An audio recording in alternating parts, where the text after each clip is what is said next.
Hi everyone. Today we are going to focus on one of the most important tool for UPSC preparation. നിങ്ങൾക്ക് എല്ലാവർക്കും അറിയാം എന്തായിരിക്കും അത്?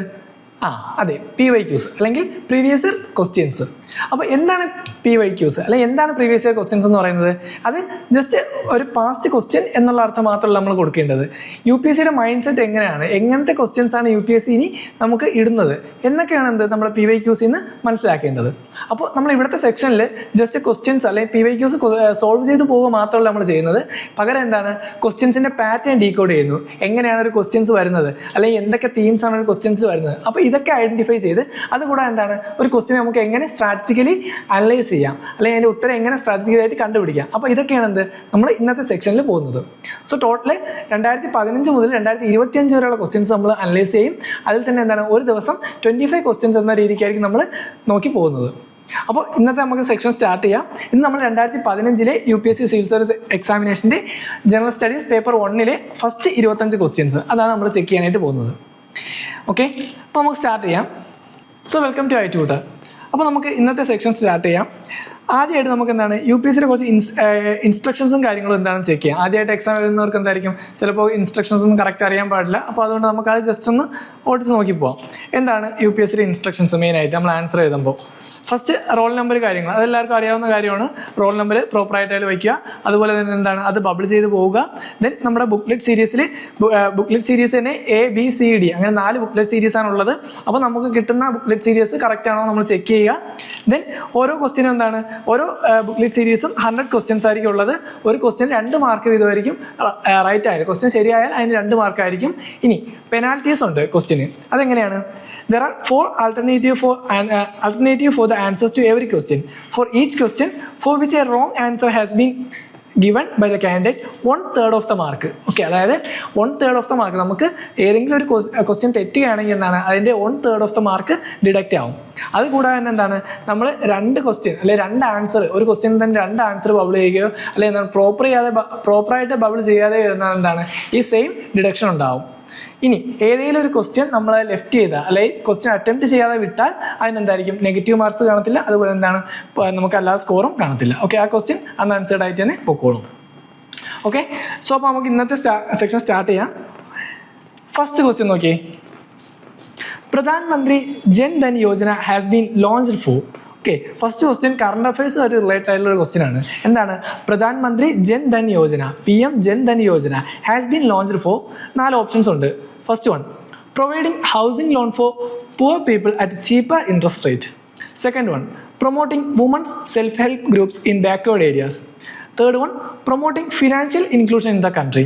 And final D, providing financial help to marginalised communities. അപ്പോൾ ഇതിൽ ഏതാണ് ഏറ്റവും ആക്യുറേറ്റ് ആയിട്ട് ഈ ഒരു സ്കീമുമായിട്ട് ബന്ധപ്പെട്ട് വരുന്നത്? അതാണ് നമുക്ക് ആൻസർ ആയിട്ട് എഴുതാനുള്ളത്. അപ്പോൾ ഇതിൽ ഏതായിരിക്കും ആൻസർ? ഇത് 2015 കറണ്ട് അഫയേഴ്സുമായിട്ട് ബന്ധപ്പെട്ട, അതായത് 2014-2015 കറണ്ട് അഫയേഴ്സുമായിട്ട് റിലേറ്റഡ് ആയിട്ടുള്ള ക്വസ്റ്റ്യൻ ആണ്. അപ്പോൾ ആ ടൈമിൽ എന്താണ് ഒരുപാട് സ്കീംസ് വന്നിട്ടുണ്ടായിരുന്നു. അപ്പോൾ അതിലൊരു സ്കീമാണ് ഇത് പ്രധാനമന്ത്രി ജൻ ധൻ യോജന എന്ന് പറയുന്നത്.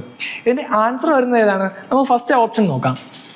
Providing housing loan to poor people at cheaper interest rate. അപ്പോൾ നമ്മൾ ന്യൂസ് പേപ്പറൊക്കെ വായിക്കുന്നുണ്ടെങ്കിൽ നോർമലി നമുക്കറിയാം, നമ്മൾ ഇടയ്ക്കിടയ്ക്ക് ന്യൂസ് പേപ്പറിൽ കേൾക്കുന്ന ഒരു സ്കീമാണ് PM ആവാസ് യോജന എന്ന് പറയുന്നത്. ഓക്കെ, അതായത് വീടില്ലാത്തവർക്ക് എന്താണ് വീട് വെച്ച് നൽകുന്ന ഒരു പ്രൈം മിനിസ്റ്ററിൻ്റെ ഒരു സ്കീം. അപ്പോൾ ഫസ്റ്റ് കൊടുക്കുന്ന ഓപ്ഷൻ എന്താണ്? Providing housing loan to poor people at cheaper interest rate. അപ്പോൾ അതുകൊണ്ട് തന്നെ എന്താണ് അത് വീടില്ലാത്തവർക്ക് വീട് വെച്ച് കൊടുക്കുന്നതാണ്. നമുക്ക് ഇവിടെ കൊടുത്തിരുന്ന സ്കീം ഏതാണ്? പ്രധാനമന്ത്രി ജൻ ധൻ യോജന. അപ്പോൾ സംതിങ് റിലേറ്റഡ് ടു ഫൈനാൻസുമായിട്ട് ബന്ധപ്പെട്ട എന്തൊരു കാര്യമാണ്. അപ്പോൾ ഫസ്റ്റ് ഓപ്ഷൻ എന്താണ് നമുക്ക് അങ്ങനെ എലിമിനേറ്റ് ചെയ്യാനായിട്ട് പറ്റും. കാരണം അത് വരുന്നത് ഏതാണ്? PM ആവാസ് യോജനയാണ്. സെക്കൻഡ് നോക്കി, promoting women's self help groups in backward areas. Okay, അതിന് നമുക്ക് ഒരുപാട് സ്കീംസ്, അതായത് ഡേ NRLM എന്ന് പറഞ്ഞൊരു സ്കീമുണ്ട്. Day NRLM. ഓക്കെ, അതെന്താണ്? Deen Dayal Antyodaya national rural livelihood mission. Okay, അത് വുമൻസിൻ്റെ അല്ലെങ്കിൽ സെൽഫ് ഹെൽപ്പ് ഗ്രൂപ്പ്സ്, വുമൻസിൻ്റെ സെൽഫ് ഹെൽപ്പ് ഗ്രൂപ്പ്സിന് വേണ്ടിയുള്ള ഒരു യോജനയാണ് അല്ലെങ്കിൽ ഒരു സ്കീമാണ്. അതുകൊണ്ട് തന്നെ എന്താണ് ആ ഓപ്ഷൻ നമുക്ക് എലിമിനേറ്റ് ചെയ്യാനായിട്ട് പറ്റും. ഓക്കെ, നോർമലി അറ്റ്ലീസ്റ്റ് ഈ ഒരു സ്കീംസ് ഒക്കെ നമ്മൾ അറിഞ്ഞിരുന്നാൽ മാത്രമേ ഈ ഒരു ക്വസ്റ്റ്യൻ എലിമിനേറ്റ് ചെയ്ത് കളയാൻ പറ്റത്തുള്ളൂ. കാരണം മോസ്റ്റ് ഓഫ് ദ ഓപ്ഷൻസ് വന്നേക്കുന്നത് ഫാക്ട് ബേസ്ഡ് ആയിട്ടാണ്. അപ്പോൾ നമുക്ക് എന്താണെന്ന് അറിയണം, അത് എന്നാൽ മാത്രമേ ഈ എലിമിനേഷൻ നടക്കത്തുള്ളൂ. ഇനി മൂന്നാമത്തെ ഓപ്ഷൻ എന്താണ്? Promoting financial inclusion in the country. ഇനി നാലാമത് വരുന്നത് providing financial help to marginalised communities. അപ്പോൾ നമ്മൾ നോർമൽ നോക്കുമ്പോൾ എന്താണ് ജൻ ധൻ യോജന. അപ്പോൾ ഇത് അവസാനത്തെ 2 ഓപ്ഷനാണ് എന്ത് ഫിനാൻസുമായിട്ട് ബന്ധപ്പെട്ട കാര്യം പറയുന്നത്. First one promoting financial inclusion in the country, second വരുന്നത് എന്താണ് providing financial help to marginalised communities. അപ്പോൾ ഇതിൽ രണ്ടിൽ ഏതാണെന്ന് നമുക്ക് ആൻസർ ആയിട്ട് വരുന്നത്. ഇതിൽ തന്നെ ഓപ്ഷൻ ഡി ഒന്ന് നോക്കി, providing financial help to marginalised communities.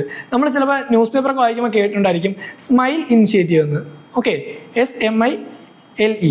Okay, smile initiative നമ്മൾ ന്യൂസ് പേപ്പറിലൊക്കെ ഇടയ്ക്കിടയ്ക്ക് പോകുന്നതാണ്. അതാണ് എന്താ, അതായത് മാർജിനലൈസ്ഡ് പീപ്പിൾസിനുള്ള അല്ലെങ്കിൽ മാർജിനലൈസ്ഡ് കമ്മ്യൂണിറ്റീസിനുള്ള ഒരു ഫിനാൻഷ്യൽ ഹെൽപ്പ്. അതാണ് എന്തെന്ന് പറയുന്നത് സ്മൈൽ ഇനിഷ്യേറ്റീവ് എന്ന് പറയുന്നത്. അതിൻ്റെ ഫുൾ ഫോം തന്നെ എന്താണ്, support for marginalised marginalised individuals for livelihood and enterprise. അതാണ് സ്മൈൽ ഇനിഷ്യേറ്റീവ് പറയുന്നത്.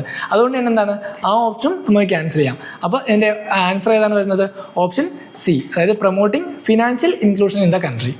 ഓക്കെ, സോ ഈ ഒരു ക്വസ്റ്റ്യൻ നോക്കുന്നതിൻ്റെ കൂടെ തന്നെ എന്താണ് ഇത് നമുക്ക് 2014 കറണ്ട് അഫയേഴ്സുമായിട്ട് റിലേറ്റ് ആണ് 2015 ഒരു ക്വസ്റ്റ്യൻ ചോദിച്ചത്. അതുകൊണ്ട് തന്നെ എന്താണ് നമുക്കിപ്പോൾ റീസെൻ്റ് ആയിട്ട് വന്നിട്ടുള്ള ഇതുപോലുള്ള ഇനിഷ്യേറ്റീവ്സ്, പ്രധാനമന്ത്രി ഇനിഷ്യേറ്റീവ്സ് ഏതെങ്കിലുമൊക്കെ ഉണ്ടെങ്കിൽ അത് ജസ്റ്റ് ഒന്ന് നോക്കി വയ്ക്കുക. അതുപോലെ എന്താണ് മുൻപ് ഉണ്ടായിരുന്നതും ഓക്കെ ഈ ചോദിച്ച ക്വസ്റ്റ്യൻസ് തന്നെ എന്താണ് വീണ്ടും ചോദിക്കാൻ ചാൻസ് ഉണ്ട്. മീൻസ് ഇതുപോലുള്ള സ്കീംസ് ഒക്കെ എന്താണ് വീണ്ടും ചോദിക്കാൻ ചാൻസ് ഉണ്ട്. അപ്പോൾ ഈ സ്കീംസിനെ പറ്റിയൊക്കെ എന്താണ് ജസ്റ്റ് ഒരു ജനറൽ ആയിട്ടുള്ള അവയർനെസ് നമ്മൾ ഉണ്ടാക്കിയെടുക്കണം. ഓക്കെ, സോ നെക്സ്റ്റ് ക്വസ്റ്റ്യനിലോട്ട് പോവാം. Second question, with reference to 14th Finance Commission, which of the following statements is or are correct? First statement നോക്കി, it has increased the share of states in the central divisible pool from 32% to 42%. Second option, it has made recommendations concerning sector specific grants. അപ്പോൾ ഇതിൽ ഏതാണ് ശരിയായിട്ടുള്ളത്? Option A 1 only, option B 2 only, option C both 1 and 2 and option D എന്താണ് neither 1 nor 2. Okay, അപ്പോൾ നമുക്ക് നോക്കാം ഇതിൽ ഏതായിരിക്കും കറക്റ്റ് എന്ന് നോക്കാം. ചോദിച്ചേക്കുന്നത് എന്താണ് with reference to 14th finance commission. Okay, 2014 എന്ത് ഈ 2014-15 ടൈമിലെ ക്വസ്റ്റ്യൻ ആണ്. അതുകൊണ്ട് എന്താണ് ആ ടൈമിലെ ഫിനാൻസ് കമ്മീഷൻ ഏതായിരുന്നു 14th ഫിനാൻസ് കമ്മീഷൻ ആയിരുന്നു. അപ്പോൾ അതുമായിട്ട് റിലേറ്റഡ് ആയിട്ടുള്ള ഒരു ക്വസ്റ്റ്യൻ ആണ് ചോദിച്ചേക്കുന്നത്. ഫസ്റ്റ് സ്റ്റേറ്റ്മെന്റ് എന്താണ്, it has increased the share of states in the central divisible pool from 32% to 42%. ഇത് അന്നത്തെ കറണ്ട് അഫയേഴ്സും അതുപോലെ എന്താണ് നമ്മൾ പഠിച്ചാൽ മാത്രമേ ഈ ഒരു ഫാക്ട് ബേസ്ഡ് ആയിട്ടുള്ള ക്വസ്റ്റ്യൻ ആണ്. അപ്പോൾ എന്താണ് ഇത് നമ്മൾ നോക്കിയാൽ മാത്രമേ ആ ഫസ്റ്റ് സ്റ്റേറ്റ്മെന്റ് ശരിയാണോ അല്ലെങ്കിൽ നമുക്ക് അറിയാൻ പറ്റുള്ളൂ. ഫസ്റ്റ് സ്റ്റേറ്റ്മെന്റ് എന്താണ് ശരിയാണ്. ഇനി സെക്കൻഡ് സ്റ്റേറ്റ്മെന്റ് നോക്കി, it has made recommendations concerning sector specific grants. Okay, ഈ ഒരു സ്റ്റേറ്റ്മെന്റ് തെറ്റാണ്. കാരണം എന്താണ് ഫിനാൻസ് കമ്മീഷൻ ഒരു സെക്ടർ സ്പെസിഫിക് ഗ്രാൻസ് അല്ല നൽകുന്നത്. ഓക്കെ, അതിന് ഒരു തരത്തിലുള്ള എന്താണ് സെക്ടർ സ്പെസിഫിക് ആയിട്ടുള്ള ഗ്രാൻസ് നൽകുന്നില്ല. അതുകൊണ്ട് എന്താണ് സെക്കൻഡ് സ്റ്റേറ്റ്മെന്റ് റോങ് ആണ്. അപ്പോൾ ആൻസർ ഏതായിരിക്കും 1 only ആയിരിക്കും, എ ആയിരിക്കും ആൻസർ വരുന്നത്.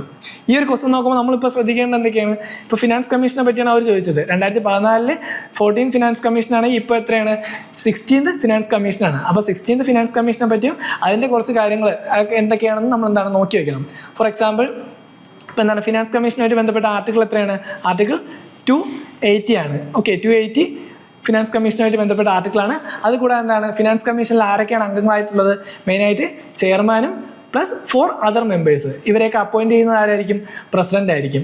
ഓക്കെ, ഇനി 16th ഫിനാൻസ് കമ്മീഷൻ്റെ ടൈം എന്ന് പറയുന്നത് 2026-31 അതുകൂടാതെ എന്താണ് ഇവർ എന്തൊക്കെയാണ് ചെയ്യുന്നത്, ഇപ്പോൾ 16th ഫിനാൻസ് കമ്മീഷനിൽ മെയിനായിട്ട് വരുന്നതെന്ന് പറഞ്ഞാൽ എന്താണ് retain state tax share at 41% and shift fiscal transfer towards performance and compliance based criteria. Okay, അപ്പോൾ ഇതെല്ലാം 16th ഫിനാൻസ് കമ്മീഷൻ്റെ കുറച്ച് പോയിന്റ്സ് ആണ്. അപ്പം നോട്ട് ചെയ്ത് വയ്ക്കുക. നമുക്ക് ചിലപ്പോൾ എന്തായിരിക്കാം ഈ വർഷം ചോദിക്കുന്നത് 16th ഫിനാൻസ് കമ്മീഷൻ ആയിരിക്കാം. നെക്സ്റ്റ് മൂന്നാമത്തെ ക്വസ്റ്റ്യൻ ആണ്, the Fortaleza declaration recently in the news is related to the affairs of option A ASEAN, option B BRICS, option C OECD and option D WTO. Okay, അപ്പോൾ ഇത് ഏതിലാണ് ഫോർട്ടലേസ declaration നടന്നത് എന്നാണ് ചോദിച്ചേക്കുന്നത്. Okay, ഇത് answer വരുന്ന ഏതാണ്, BRICS ആണ്. Okay, ഇതും കറണ്ട് അഫയേഴ്സ് റിലേറ്റഡ് ആയിട്ടുള്ള ക്വസ്റ്റ്യൻ ആണ്. ബ്രിക്സ് ആണ് ഫോർട്ടലേസ ഡിക്ലറേഷൻ നടന്നത്. അപ്പോൾ ഇപ്രാവശ്യം നമ്മൾ നോക്കേണ്ടത് ഈ വർഷം നമ്മൾ നോക്കുന്നത് എന്താണ് 17th ബ്രിക്സ് സമ്മിറ്റ് ഇപ്പോൾ നടന്നിട്ടുണ്ട്. ഓക്കെ, 17th ബ്രിക്സ് സമ്മിറ്റ് എവിടെയാണ് നടന്നത്, ജൂലൈ 2025 ബ്രസീലിലാണ് 17th ബ്രിക്സ് സമ്മിറ്റ് നടന്നത്. ഓക്കെ, ബ്രസീലിലെ റിയോ ഡി ജനീറോയിൽ. അതുകൂടാതെ എന്താണ് ഈ ബ്രിക്സ് സമ്മിറ്റിൽ എന്തൊക്കെയാണ് മെയിനായിട്ട് നടന്ന കാര്യങ്ങൾ, ഒന്നാമത്തത് ഇന്തോനേഷ്യ എന്താണ് പുതിയൊരു മെമ്പറായിട്ട് നമ്മൾ അംഗീകരിച്ചു. അതുകൂടാതെ 11 പാർട്ണർ കൺട്രീസും അതിലുണ്ട്. ഇനി ഇതിൽ പ്രധാനമായിട്ടും പറയുന്ന കാര്യങ്ങൾ എന്താണ്? AI ടെക്കും അതുപോലെ എന്താണ് ക്ലൈമറ്റ് ഫിനാൻസിങ്ങും. ഇത് രണ്ടുമാണ് 17th ബ്രിക്സ് സബ്മിറ്റിൽ കൂടുതലും ഡിസ്കസ് ചെയ്യുന്ന കാര്യങ്ങൾ. AIയും അതുപോലെ എന്താണ് ക്ലൈമറ്റ് ഫിനാൻസും. ഓക്കെ, ഇനി ഇത് കൂടാതെ തന്നെ എന്താണ് ബാക്കി മൂന്നെണ്ണം ഉണ്ട്. ഏതൊക്കെയാണ്? ഏഷ്യൻ, അതുപോലെ OECD, WTO. അപ്പോൾ ഇവരുടെയൊക്കെ ഫംഗ്ഷൻസും ജസ്റ്റ് ഒന്ന് നോക്കി വയ്ക്കുക. അല്ലെങ്കിൽ റീസെൻ്റ് ആയിട്ട് ഏതൊക്കെ ഇവർ ഏതെങ്കിലും ഡിക്ലറേഷൻ ചെയ്തിട്ടില്ല, ഇവരുമായിട്ട് ബന്ധപ്പെട്ട് എന്തെങ്കിലും അസോസിയേഷൻസോ കാര്യങ്ങളോ ഉണ്ടായിട്ടുണ്ടോ എന്നുകൂടി നോക്കി വയ്ക്കുക. ഓക്കെ, അപ്പോൾ ഫോർട്ടിലൈസർ ഡിക്ലറേഷൻ എവിടെയാണ്? ബ്രിക്സ് ആണ്. ഓക്കെ, നെക്സ്റ്റ് ക്വസ്റ്റ്യൻ എക്കണോമി ആയിട്ട് റിലേറ്റഡ് ആയിട്ടുള്ള ക്വസ്റ്റ്യൻ ആണ്. A decrease in tax to GDP ratio of a country indicates which of the following? Okay, a decrease in tax to GDP ratio in a country indicates which of the following? Options നോക്കി. First one, slowing economic growth rate. രണ്ടാമത്തെ statement എന്താണ്? Less equitable distribution of national income. Okay, അപ്പോൾ രണ്ട് statement ഉണ്ട്. ഇതിൽ ഏതാണ് ശരിയെന്നാണ് ചോദിച്ചേക്കുന്നത്. A decrease in tax to GDP ratio of a country. അപ്പോൾ എന്താണ് ടാക്സ് ടു GDP റേഷ്യോ എന്ന് നമ്മൾ അറിയണം. അതായത് ഒരു കൺട്രി അല്ലെങ്കിൽ ഒരു രാജ്യം എന്താണ് അതിൻ്റെ ടാക്സ് അല്ലെങ്കിൽ അതിൻ്റെ GDP റേഷ്യോ എങ്ങനെയാണ് കറക്റ്റായിട്ട് യൂസ് ചെയ്യുന്നത്, അല്ലെങ്കിൽ how well A nations government uses it's economic resources വയ ടാക്സേഷൻ വഴി ആ ഗവൺമെൻറ് അല്ലെങ്കിൽ ഒരു രാജ്യത്തെ ഗവൺമെൻറ് എങ്ങനെ അതിൻ്റെ എക്കണോമിക് റിസോഴ്സസ് യൂസ് ചെയ്യുന്നു എന്നതാണ് എന്ന് പറയുന്നത് ടാക്സ് ടു GDP റേഷ്യോ എന്നുകൊണ്ട് പറയുന്നത്. അപ്പോൾ നമ്മുടെ ഫസ്റ്റ് ഓപ്ഷൻ നോക്കി. A decrease in tax to GDP ratio of a country indicates which of the following? ഒന്നാമത്തത് സ്ലോയിങ് എക്കണോമിക് ഗ്രോത്ത് റേറ്റ് ആണ് പറയുന്നത്.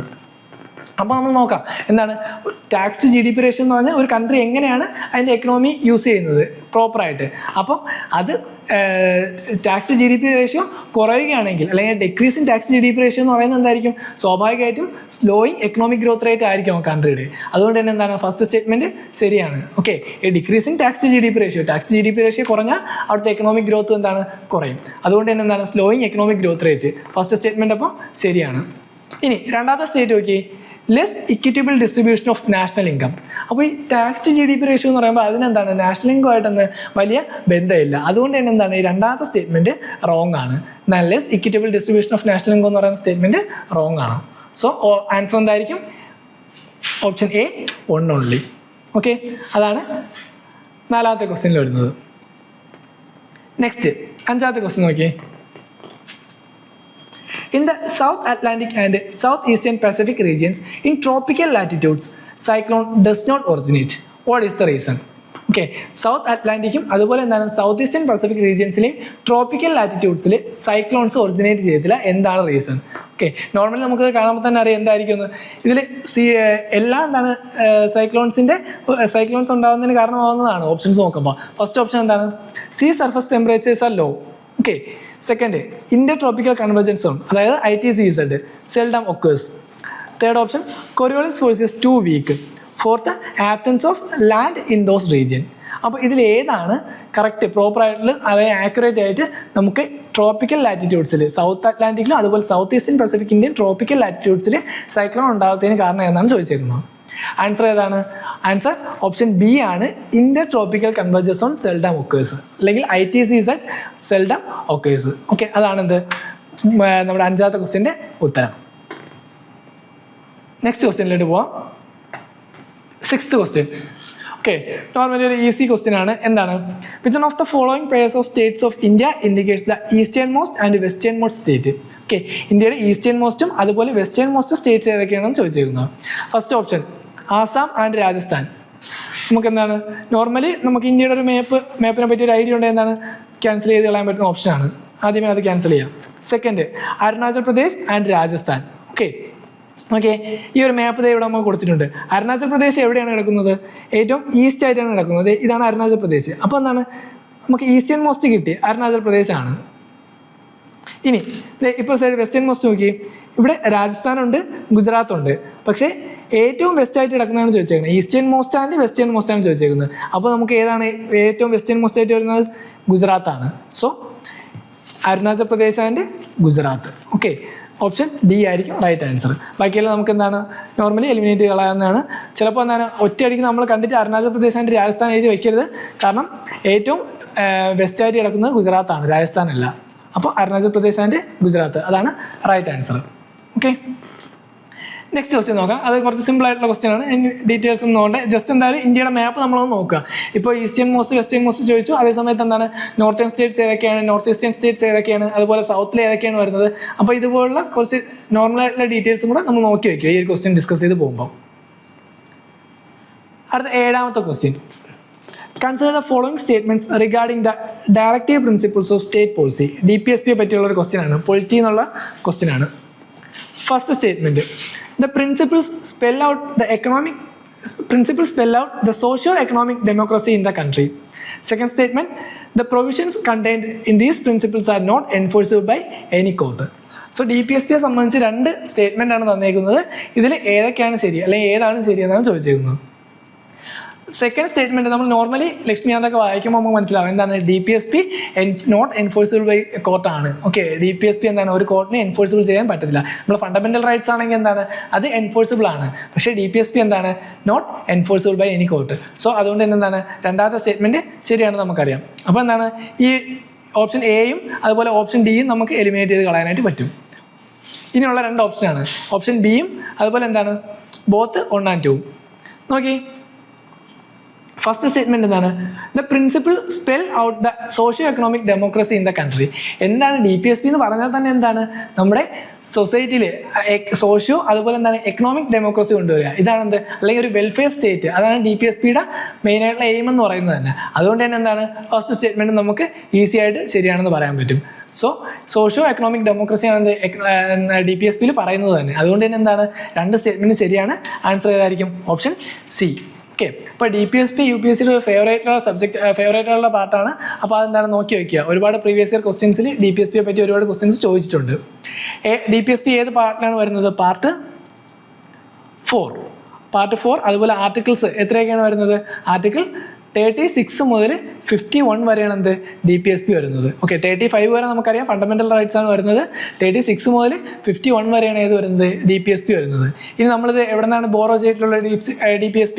നമ്മൾ ഐറിഷ് കോൺസ്റ്റിറ്റ്യൂഷനിൽ നിന്നാണ് DPSP ബോറോ ചെയ്തിട്ടുള്ളത്. ഓക്കെ, നമ്മൾ പറഞ്ഞു സെക്കൻഡ് സ്റ്റേറ്റ്മെന്റ് പറഞ്ഞു the provisions containing in these principles are not enforceable by any court. ഇത് ആർട്ടിക്കിൾ 37 പറയുന്നതാണ്. ഓക്കെ, ആർട്ടിക്കിൾ 37 എന്ത് ഈ ഒരു സ്റ്റേറ്റ്മെന്റ് പറയുന്നത്. ഓക്കെ, അപ്പോൾ ആ ഒരു ക്വസ്റ്റ്യൻ നോക്കുമ്പോൾ നമ്മൾ എന്താണ് DPSPയുടെ ബാക്കി ഡീറ്റെയിൽസ് കൊണ്ട് നോക്കുക. ഏത് പാർട്ടിലാണ് വരുന്നത്, ആർട്ടിക്കിൾസ് ഏത് മുതൽ ഏതുവരെയൊക്കെയാണ് വരുന്നത്, പിന്നെ പ്രധാനപ്പെട്ട ആർട്ടിക്കിൾസ് ഇതുപോലെ ആർട്ടിക്കിൾ 37 അതുപോലെ ആർട്ടിക്കിൾ 36 ഇതൊക്കെ എന്താണ് DPSPയിൽ ഇമ്പോർട്ടൻറ്റ്. ആർട്ടിക്കിൾ 51 ഇതൊക്കെ എന്താണ് നമുക്ക് ജസ്റ്റ് നോക്കി പോവാം. Next question. Okay, in the index of 8 core industries. Okay, ഇതും ഒരു ഇമ്പോർട്ടൻറ്റ് ക്വസ്റ്റ്യൻ ആണ്. Which one of the following is given the highest weight? 8 core industries നമ്മൾ പഠിച്ചിട്ടുണ്ടായിരിക്കും. 8 കോർ ഇൻഡസ്ട്രീസിൽ ഏറ്റവും കൂടുതൽ വെയിറ്റേജ് കൊടുക്കുന്ന ഏതാണ്? ഈ ഓപ്ഷനിൽ നിന്നാണ് നമ്മൾ എഴുതേണ്ടത്, അല്ലാതെ അല്ല. ഫസ്റ്റ് ഓപ്ഷൻ ഏതാണ്? Call production. Second one electricity generation. Third one fertiliser production. And fourth one steel production. Okay, 8 core industries important ആയിട്ടുള്ള കാര്യമാണ്.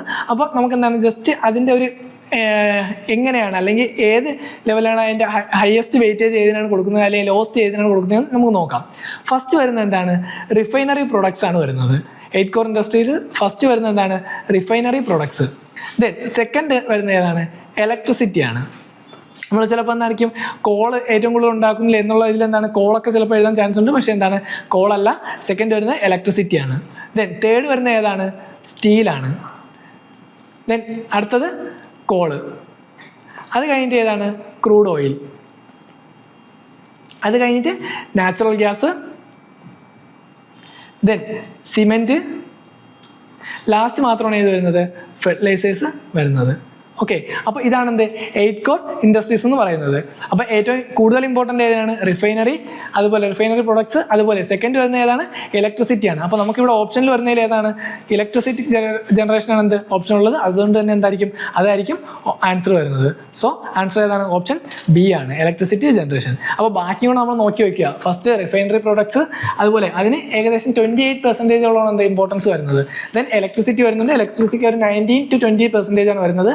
ദെൻ സ്റ്റീൽ, ദെൻ കോൾ, അത് കഴിഞ്ഞ് crude oil, then natural gas, cement and finally fertilisers. Okay, നമ്മളിപ്പോൾ current അഫയേഴ്സുമായിട്ട് relate ചെയ്ത് നോക്കണമെങ്കിൽ എന്താണ്, നമ്മളെ 2023 കമ്പയർ ചെയ്ത് 2024 എന്താണ് ഒരു 4.3% ഗ്രോത്ത് ഈ ഒരു ഇൻഡസ്ട്രീസിലെല്ലാം എന്താണ് റെക്കോർഡ് ചെയ്തിട്ടുണ്ട്. അതുകൂടാതെ ഇത് റിലീസ് ചെയ്യുന്നത് ആരാണ്, ഇതിൻ്റെ ഡേറ്റാസ് ഒഫീഷ്യൽ ഡേറ്റാസ് എല്ലാം റിലീസ് ചെയ്യുന്നത് ഓഫീസ് ഓഫ് എക്കണോമിക് അഡ്വൈസർ ആണ്, അതായത് മിനിസ്ട്രി ഓഫ് കൊമേഴ്സ് ആൻഡ് ഇൻഡസ്ട്രീസിൻ്റെ കീഴിലാണ് വരുന്നത്. ഓക്കെ, അപ്പോൾ അതാണ് എന്ത് 8 കോർ ഇൻഡസ്ട്രീസിനെ പറ്റി നോക്കുന്നത്. അപ്പോൾ ജസ്റ്റ് ഈ ഒരു ഡേറ്റാസ് നോക്കി വയ്ക്കുക. ഏറ്റവും കൂടുതൽ വെയിറ്റേജ് ഏതിനാണ്, ഏറ്റവും കുറവ് വെയിറ്റേജ് ഏതിനാണ് എന്നുള്ള കാര്യം നോക്കി വയ്ക്കുക. ഏറ്റവും കൂടുതൽ റിഫൈനറി പ്രൊഡക്ട്സിനും, അത് കഴിഞ്ഞ് ഏറ്റവും കുറവ് എവിടെയാണ് ഫെർട്ടിലൈസേഴ്സ് പ്രൊഡക്ട്സിനാണ്. അത് ഏകദേശം 2.63% ആണ് വരുന്നത് ഫെർട്ടിലൈസേഴ്സിന്. ഓക്കെ, നെക്സ്റ്റ് ക്വസ്റ്റ്യൻ നോക്കാം. Which of the following national park is unique in being a swamp with a floating vegetation that support a rich biodiversity? അപ്പോൾ ഇവിടുത്തെ മെയിൻ ആയിട്ടുള്ള വേർഡ് ഏതാണ്, unique in being A swamp with floating vegetation. Okay, swamp with floating vegetation. So അങ്ങനെയുള്ള ഒരു national park താഴെ കൊടുത്തിരിക്കുന്നത് ഏതാണെന്ന് ചോദിച്ചേക്കുന്നത്. First ഒന്ന് ഏതാണ്, Bhitarkanika national park, then Keibul Lamjao national park, then Keoladeo Ghana national park, fourth one Sultanpur national park. Okay, ഇതും current affairs related ആയിട്ടും അതുപോലെ എന്താണ് എക്കോളജിയും കൂടെ റിലേറ്റഡ് ആയിട്ടുള്ള ക്വസ്റ്റ്യൻ ആണ്. അപ്പോൾ ആൻസർ ഏതാണ് വരുന്നത്, option B cable Lamjao national പാർക്കാണ് വരുന്നത്. ഓക്കെ, ഇത് എവിടെയാണ്, കേബിൾ ലംജാവോ എന്ന് പറയുന്നത് മണിപ്പൂരിൽ സ്ഥിതി ചെയ്യുന്നത്. നമ്മളിവിടെ ഒരു മാപ്പ് കൊടുത്തിട്ടുണ്ട്, അത് കാണാൻ പറ്റുമെന്ന് അറിയത്തില്ല. ഇതാണ് ഈ റൗണ്ട് ചെയ്തേക്കുന്ന പോർഷനാണ് ഇത് കേബിൾ ലംജാവോ നാഷണൽ പാർക്ക് വരുന്നത്, മണിപ്പൂരിലാണ് ഉള്ളത്. ഓക്കെ, പിന്നെ നമ്മുടെ നെക്സ്റ്റ് ഓപ്ഷൻ ഏതാണ്, ഓപ്ഷൻ എ നോക്കി, ഭിത്തർകനിക നാഷണൽ പാർക്ക്. ഭിത്തർകനിക നാഷണൽ പാർക്ക് എവിടെയാണ്, പ്രധാനമായിട്ട് ഈ ഭിത്തർകനികയിൽ നമ്മൾ പഠിച്ചിട്ടുണ്ട് എന്താണ് ഫ്ലോട്ടിംഗ് വെജിറ്റേഷൻ അല്ല, പക്ഷെ അവിടെ എന്താണ് മാംഗ്രോവ്സും അതുപോലെ എന്താണ് ഈസ്റ്ററിൻ അതുപോലെ സോൾട്ട് വാട്ടർ ക്രോക്കഡൈൽ അതെല്ലാം എന്താണ് ഈ ഒരു നാഷണൽ പാർക്കിൽ ഉള്ളതാണ്, ഭിത്തർകനികയിലുള്ളത്. ഭിത്തർകനിക ഒഡീഷയിലാണ്. നമ്മൾ മാപ്പിൽ നോക്കുമ്പോൾ ഈ ഒരു ഏരിയയിലായിട്ടാണ് എന്ത് ഭിത്തർകനിക നാഷണൽ പാർക്ക് കാണുന്നത്. ഇനി നെക്സ്റ്റ് വരുന്നത് എന്താണ്, കേലാഡിയോ ഗാന നാഷണൽ പാർക്ക്. അതെവിടെയാണ് സ്ഥിതി ചെയ്യുന്നത്, ഭാരത്പൂർ ഡിസ്ട്രിക്റ്റ് ഓഫ് രാജസ്ഥാൻ, അതായത് രാജസ്ഥാനിലെ ഭാരത്പൂർ ഡിസ്ട്രിക്ട്. ഇതേ ഇവിടെ നോക്കി, കേലാഡിയോ ഈ ഒരു ഏരിയയിലാണ് എന്ത് കേലാഡിയോ നാഷണൽ പാർക്ക് കാണുന്നത്. ഓക്കെ, അത് രാജസ്ഥാനിലെ ഭരത്പൂർ ഡിസ്ട്രിക്റ്റ് ആണ്. അതിൻ്റെ ഇമ്പോർട്ടൻസ് പറയുകയാണെങ്കിൽ എന്താണ്, നമ്മൾ ഡ്രൈ ഡെസിജസ് ടൈപ്സ് ഓഫ് ഫോറസ്റ്റ് ആണ് അവിടെ മെയിനായിട്ട് കാണുന്നത്, ഈ ഒരു നാഷണൽ പാർക്കിൽ കാണുന്നത്. ഇനി ഇത് ഈ ഭാരത്പൂർ നാഷണൽ പാർക്കിന് എന്താണ് പണ്ട് ഇതൊരു ബേർഡ് സാങ്ച്വറി ആയിരുന്നു, അതിനുശേഷമാണ് എന്ത് നാഷണൽ പാർക്കായിട്ട് മാറിയത്. നെക്സ്റ്റ് ലാസ്റ്റ് വൺ ഏതാണ്, സുൽത്താൻപൂർ നാഷണൽ പാർക്കാണ് വരുന്നത്. സുൽത്താൻപൂർ എവിടെയാണ് വരുന്നത്, നമ്മുടെ ഹരിയാനയിലെ ഗുരുഗ്രാം ഡിസ്ട്രിക്റ്റ് ആണ്. ഇത് മാപ്പിൽ നോക്കുന്നെങ്കിൽ ഇത് ഈ ഒരു ഏരിയയിലായിട്ടാണ് ഏത് വരുന്നത്, സുൽത്താൻപൂർ നാഷണൽ പാർക്ക് വരുന്നത്. ഓക്കെ, സുൽത്താൻപൂർ നാഷണൽ പാർക്കിൻ്റെ ഇമ്പോർട്ടൻസ് നോക്കുന്നത് എന്താണ്, മൈഗ്രേറ്ററി ബേർഡ്സ് ഒക്കെ ഏറ്റവും കൂടുതൽ വരുന്നത് എന്താണ് ഈ ഒരു നാഷണൽ പാർക്കിൽ നമ്മൾ കാണാനായിട്ട് സാധിക്കും. സോ അതാണ് എന്ത് നാഷണൽ പാർക്കുമായിട്ട് ബന്ധപ്പെട്ട്. അപ്പോൾ ബാക്കി ഇമ്പോർട്ടൻസ് ആയിട്ടുള്ള നാഷണൽ പാർക്ക് അതുപോലെ എന്താണ് ന്യൂസിലൊക്കെ വരുന്ന നാഷണൽ പാർക്കിനെ പറ്റിയും നമ്മൾ ജസ്റ്റ് നോക്കി വയ്ക്കുക, അതിൻ്റെ ലൊക്കേഷൻ എവിടെയാണെന്ന് നോക്കി വയ്ക്കുക, എന്തെങ്കിലും യുണീക്ക് ആയിട്ടുള്ള ക്യാരക്ടേഴ്സ് ആ നാഷണൽ പാർക്കിന് ഉണ്ടോ എന്ന് നോക്കി വയ്ക്കുക. Okay, next 10th question. Which of the following statements are or is correct regarding National Innovation Foundation India? Okay, NIF, National Innovation Foundation India. First statement, okay, NIF is an autonomous body of the Department of Science and Technology under the central government. Second statement, NIF is an initiative to strengthen the highly advanced scientific research in India's premier scientific institutions in collaboration with highly advanced foreign scientific institutions. Okay, അപ്പോൾ ഏതാണ് ശരി ഉത്തരവെന്നാണ് ചോദിച്ചേക്കുന്നത്. Okay, ഏതിനെ പറ്റിയാണ്, NIF അതായത് national innovation foundation India. First statement പറയുന്നത് എന്താണ്, NIF is an autonomous body under ഏതിനുള്ളിലാണ് വരുന്നത്, department of science and technology under the central government. Central government കീഴിൽ department of science and technology കീഴിലാണ് വരുന്നതെന്നാണ് ചോദിച്ചേക്കുന്നത്. ആ സ്റ്റേറ്റ്മെൻറ്റ് എന്താണ്, ശരിയായിട്ടുള്ള സ്റ്റേറ്റ്മെൻ്റ് ആണ്.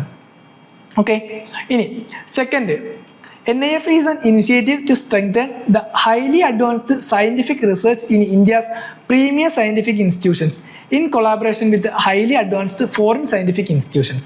ഓക്കെ, അപ്പോൾ ഈ ഒരു സ്റ്റേറ്റ്മെൻറ്റ് ശരിയാണോ നോക്കി. NIF ഈസ് ആൻ ഇനിഷ്യേറ്റീവ്, അതിൻ്റെ പേര് നാഷണൽ ഇന്നോവേഷൻ ഫൗണ്ടേഷൻ ഇന്ത്യ എന്ന് പറയുന്നേക്കുന്നത്. അതുപോലെ ഡിപ്പാർട്ട്മെൻറ്റ് ഓഫ് സയൻസിന് കീഴിലാണ് വന്നേക്കുന്നത്. അപ്പോൾ സെക്കൻഡ് സ്റ്റേറ്റ്മെൻറ്റ് വന്നേക്കുന്നത് it is an initiative to strengthen the highly advanced scientific research. Okay, highly advanced scientific research, ഇത് ഒരു എക്സ്ട്രീം സ്റ്റേറ്റ്മെൻറ്റ് വല്ല നമുക്ക് വേണമെങ്കിൽ തോന്നാം. in India's premier scientific institutions in collaboration with highly advanced foreign scientific institutions. അപ്പോൾ ഈ ഒരു statement എന്താണ്? തെറ്റാണ്. ഓക്കെ, കാരണം ഇതിൻ്റെ NIF ഡ്യൂട്ടി അല്ലെങ്കിൽ NIF ഇനിഷ്യേറ്റീവ് എന്ന് വെച്ചാൽ എന്താണ്? ഇത് ഹൈലി അഡ്വാൻസ്ഡ് സയൻറ്റിഫിക് റിസർച്ചിനല്ല, ഇത് ജസ്റ്റ് എന്താണ്? ഗ്രാസ് റൂട്ട് സപ്പോർട്ട് അല്ലെങ്കിൽ ഗ്രാസ് റൂട്ട് ഇന്നോവേഷനും അതുപോലെ എന്താണ് ട്രഡീഷണൽ നോളജും ഇതിനൊക്കെ വേണ്ടിയാണ് എന്ത് കൂടുതൽ ഇമ്പോർട്ടൻറ്റ് കൊടുക്കുന്നത്. ഓക്കെ, അതുകൊണ്ട് എന്താണ് സെക്കൻഡ് സ്റ്റേറ്റ്മെൻറ്റ് തെറ്റാണ്. സോ ആൻസർ എന്തായിരിക്കും? Option A, on only. അടുത്തത് നെക്സ്റ്റ് ക്വസ്റ്റ്യൻ നോക്കി. What can be the impact of excessive or inappropriate use of nitrogenous fertilizers in agriculture? First statement, proliferation of nitrogen fixing microorganisms in soil can occur. Second statement, increase in the acidity of soil can take place. Third statement എന്താണ്? Leaching of nitrate to the ground water can occur. അപ്പോൾ ഇതിൽ ഏതാണ് ശരിയായിട്ടുള്ള answer എന്നാണ് ചോദിച്ചേക്കുന്നത്? Option A 1 and 3 only, option B 2 only, option C 2 and 3 only, option D 1, 2 and 3. Okay, അപ്പോൾ ഏതാണ് correct ആയിട്ടെന്ന് ചോദിച്ചേക്കുന്നത്? ക്വസ്റ്റ്യൻ എന്താണ്? What can be the impact of excessive or inappropriate use of nitrogenous fertilizers? Okay, അഗ്രികൾച്ചറിൽ nitrogenous fertilizers inappropriate ആയിട്ട് use ചെയ്താൽ എന്തൊക്കെയായിരിക്കും സംഭവിക്കുന്നത്, അല്ലെ എന്ത് പ്രശ്നമായിരിക്കും ഉണ്ടാകുന്നതാണ് ചോദിച്ചേക്കുന്നത്. നോക്കി, ഫസ്റ്റ് ഓപ്ഷൻ എന്താണ്? proliferation of nitrogen fixing microorganisms in soil can occur. Okay, നമുക്കറിയാം നൈട്രജൻ, നോർമൽ നൈട്രജനെ നൈട്രേറ്റ് ആക്കി മണ്ണിൽ സോയിലിൽ കൊണ്ടുവരണമെങ്കിൽ എന്താണ്? അവിടെ നൈട്രജൻ ഫിക്സിങ് മൈക്രോ ഓർഗാനിസംസിൻ്റെ ആവശ്യമുണ്ട്. പക്ഷേ ഇവിടെ പറയുന്നത് എന്താണ്? നമ്മൾ എക്സസീവ് ആയിട്ട് എന്താണ് നൈട്രോജനസ് ഫെർട്ടിലൈസേഴ്സ് യൂസ് ചെയ്യുന്നത്. അപ്പോൾ പിന്നെ നൈട്രജൻ ഫിക്സിങ് ഓർഗാനിസത്തിൻ്റെ ആവശ്യമുണ്ടോ അവിടെ? അപ്പോൾ ഫസ്റ്റ് സ്റ്റേറ്റ്മെൻറ്റ് ആലോചിച്ച് നോക്കി, proliferation of nitrogen fixing microorganisms in soil can occur എന്നുള്ള സ്റ്റേറ്റ്മെൻറ്റ് എന്താണ്? തെറ്റാനായിട്ട് ചാൻസ് ഉണ്ട്. കാരണം നമ്മൾ ഓൾറെഡി എന്താണ് നൈട്രോജൻ ഫെർട്ടിലൈസേഴ്സ് ഒരുപാട് യൂസ് ചെയ്യുന്നുണ്ട്. അപ്പോൾ പിന്നെ നൈട്രോജൻ ഫിക്സ് ചെയ്യാനുള്ള ബാക്ടീരിയാസ് അല്ലെങ്കിൽ നൈട്രോജൻ ഫിക്സ് ചെയ്യേണ്ട മൈക്രോ ഓർഗാനിസത്തിൻ്റെ ആവശ്യം വളരെ കുറവായിരിക്കും. അതുകൊണ്ട് തന്നെ എന്താണ് സ്റ്റേറ്റ്മെൻറ്റ് ഒന്ന് അപ്പോൾ റോങ് ആണെന്ന് അവിടെ നമുക്ക് മനസ്സിലാക്കും. അപ്പോൾ ഏതൊക്കെ ഓപ്ഷൻ നമുക്ക് കട്ട് ചെയ്യാൻ പറ്റും? First option A 1 and 3 only, അതുപോലെ ഓപ്ഷൻ ഡി എന്താണ്? 1, 2 and 3. അത് രണ്ടും നമുക്ക് എന്താണ് കട്ട് ചെയ്യാനായിട്ട് സാധിക്കും. ഇനിയുള്ള എന്താണ്? ഓപ്ഷൻ ബിയും അതുപോലെ ഓപ്ഷൻ സിയും. അതിൽ രണ്ടിലും കോമൺ ആയിട്ടുള്ളത് എന്താണ്? 2 ആണ്. അതായത് increase in the acidity of the soil can take place. അപ്പോൾ അതെന്താണ്? എന്തായാലും ശരിയായിട്ടുള്ള സ്റ്റേറ്റ്മെൻറ്റ് ആയിരിക്കും. മൂന്നാമത്തെ സ്റ്റേറ്റ്മെൻറ്റ് നോക്കി, leaching of nitrate to the ground water can occur. Okay, can occur. Okay, വേണമെങ്കിൽ എന്താണ് നൈട്രേറ്റ് ഗ്രൗണ്ട് വാട്ടറിലേക്ക് ഇറങ്ങുന്നത് എന്താണ്? ലീച്ച് ചെയ്യുന്ന ഒരു പ്രോസസ് ഉണ്ടാവാം. നോർമലി എന്താണ് നമ്മൾ ജസ്റ്റ് ഒരു കോമൺ സെൻസ് യൂസ് ചെയ്താൽ അത് ശരിയാണെന്ന് നമുക്ക് മനസ്സിലാവും. കാരണം എന്താണ് ഒരുപാട് നൈട്രജനസ് ഫെർട്ടിലൈസേഴ്സ് മണ്ണിലോട്ട് വീഴുമ്പോൾ എന്താണ് നോർമലി അത് ഗ്രൗണ്ട് വാട്ടറിലേക്ക് ഒക്കറിയാനുള്ള ചാൻസ് ഉണ്ട്. ഓക്കെ, ക്യാൻ ഒക്കറെന്നേ പറഞ്ഞിട്ടുള്ളത്. അപ്പോൾ എന്താണ് അത് ശരിയാവാനുള്ള ചാൻസ് വളരെ കൂടുതലാണ്. സോ അങ്ങനെ നമുക്ക് ഏത് ഓപ്ഷനിലേക്ക് എത്താം? ഓപ്ഷൻ സി 2 and 3 ഓൺലി എന്ന് എത്താം. Okay, next question, 12th question എന്താണ്? With reference to international union for conservation of nature and natural resources, അതായത് IUCN and the convention on international trade in endangered species of wild fauna and flora, അതായത് CITES, which of the following statements are correct? അപ്പോൾ IUCNനെയും സൈറ്റ്സിനെയും വെച്ച് താഴെ പറയുന്ന ഏതൊക്കെ statement ആണ് correct എന്നാണ് ചോദിച്ചേക്കുന്നത്. ഫസ്റ്റ് സ്റ്റേറ്റ്മെന്റ് നോക്കി, IUCN is an organ of the United Nations and CITE is an international agreement between governments. Second statement, IUCN runs thousands of field projects around the world to better manage natural environments. Third statement എന്താണ്? CITES is legally binding on the states that have enjoyed it, but this convention does not take the place of national laws. അപ്പോൾ ഇതിൽ ഏതൊക്കെ statement ആണ് ശരിയെന്നാണ് ചോദിച്ചേക്കുന്നത്? Option 1 എന്താണ്? Option A 1 only, option B 2 and 3 only, option C 1 and 3 only, option D 1, 2 and 3. Okay, അപ്പോൾ ഈ 4 ഓപ്ഷനിൽ ഏതാണ് correct എന്നാണ് ചോദിച്ചേക്കുന്നത്? ഫസ്റ്റ് സ്റ്റേറ്റ്മെൻറ്റ് നോക്കി, IUCN is an organ of the United nations and sites is an international agreement between governments. അപ്പോൾ നമുക്കറിയാം IUCN എന്ന് പറഞ്ഞാൽ എന്താണ്? ഒരു UN ബോഡി അല്ല. ഓക്കെ, IUCNനെ പറ്റി നമ്മൾ നോക്കിയിട്ടുണ്ടെങ്കിൽ നമുക്കറിയാം IUCN എന്ന് പറയുന്നത് എന്താണ്? ഒരു UN ബോഡി അല്ല. എന്താണ്? It's a network of environmental ഓർഗനൈസേഷനാണ് IUCN എന്ന് പറയുന്നത്. അപ്പോൾ അതുകൊണ്ട് തന്നെ ഫസ്റ്റ് സ്റ്റേറ്റ്മെൻറ്റ് എന്താണ്? തെറ്റാണ് നമുക്ക് കിട്ടും. അപ്പോൾ ഏതൊക്കെ ഓപ്ഷൻസ് എലിമിനേറ്റ് ചെയ്യാം? എ എലിമിനേറ്റ് ചെയ്യാം, അതുപോലെ സി എലിമിനേറ്റ് ചെയ്യാം, അതുപോലെ ഡി യു എലിമിനേറ്റ് ചെയ്യാം. പിന്നെ നമുക്കുള്ള ഓപ്ഷൻ ഏതാണ്? Option B 2 and 3 only. അതായിരിക്കും അപ്പോൾ എന്ത് റൈറ്റ് ആൻസർ വരുന്നത്. ഇനി നോക്കി, സെക്കൻഡ് സ്റ്റേറ്റ്മെൻറ്റ് എന്താണ്? IUCN runs thousands of field projects around the world to better manage natural environments. അപ്പോൾ IUCN എന്താണ് നാച്ചുറലായിട്ട് ബന്ധപ്പെട്ടതാണ്. അതുകൊണ്ട് തന്നെ എന്താണ് നാച്ചുറൽ എൻവയോൺമെന്റ്സിന് വേണ്ടി ഒരുപാട് പ്രോജക്ട്സ് IUCN റൺ ചെയ്യുന്നുണ്ട്. അപ്പോൾ അതുകൊണ്ട് തന്നെ ആ സ്റ്റേറ്റ്മെന്റ് നമുക്ക് ലോജിക്കലി ശരിയാണെന്ന് പറയാം. തേർഡ് സ്റ്റേറ്റ്മെന്റ് എന്താണ്? Site is legally binding on the states that have joined it, but this convention does not take the place of national laws. Okay, സൈറ്റ് എന്താണ് നാഷണൽ ലാസിൽ വന്നിട്ടില്ല. ഇനി നമുക്ക് എന്താണ് IUCN തന്നെ കുറച്ച് ബോഡീസ് നോക്കി അതിൽ ഏതൊക്കെയുണ്ട് നമ്മൾ പഠിച്ചിട്ടുണ്ട്. രാംസാർ കൺവെൻഷൻ, അതായത് വെറ്റ്ലാൻഡ്സിനുള്ള 1971 തുടങ്ങിയത്. അപ്പോൾ അതെന്താണ് IUCN ഒരു ബോഡിയാണ്. അതുപോലെ വേൾഡ് ഹെറിറ്റേജ് കൺവെൻഷൻ അത് IUCN ബോഡിയാണ്. സൈറ്റ്സ് നമ്മളിപ്പോൾ പറഞ്ഞ സൈറ്റ് CITES 1974 സ്റ്റാർട്ട് ചെയ്തത് അത് IUCN ബോഡിയാണ്. ഇനി എന്താണ് കൺവെൻഷൻ ഓൺ ബയോളജിക്കൽ ഡൈവേഴ്സിറ്റി ഇത് IUCN ബോഡിയാണ്. അതുപോലെ UNFCCC ഓക്കെ ഇത് എന്താണ് IUCN ബോഡിയാണ്. അപ്പോൾ ഇതെല്ലാം എന്താണ് IUCN ബോഡീസാണ്. ഓക്കെ നെക്സ്റ്റ് ഇനി IUCN UN ഒരു ബോഡി അല്ലെങ്കിലും എന്താണ് UN ജനറൽ അസംബ്ലിയിൽ 1999 UN ജനറൽ അസംബ്ലിയിൽ എന്താണ് IUCN ഒരു ഒഫീഷ്യൽ ഒബ്സർവേറ്ററി സ്റ്റാറ്റസ് നൽകിയിട്ടുണ്ട്. ഓക്കെ UN ജനറൽ അസംബ്ലിയിൽ എന്താണ് 1999 IUCN ഒരു ഒഫീഷ്യൽ ഒബ്സർവേറ്ററി സ്റ്റാറ്റസ് നൽകിയിട്ടുണ്ട്.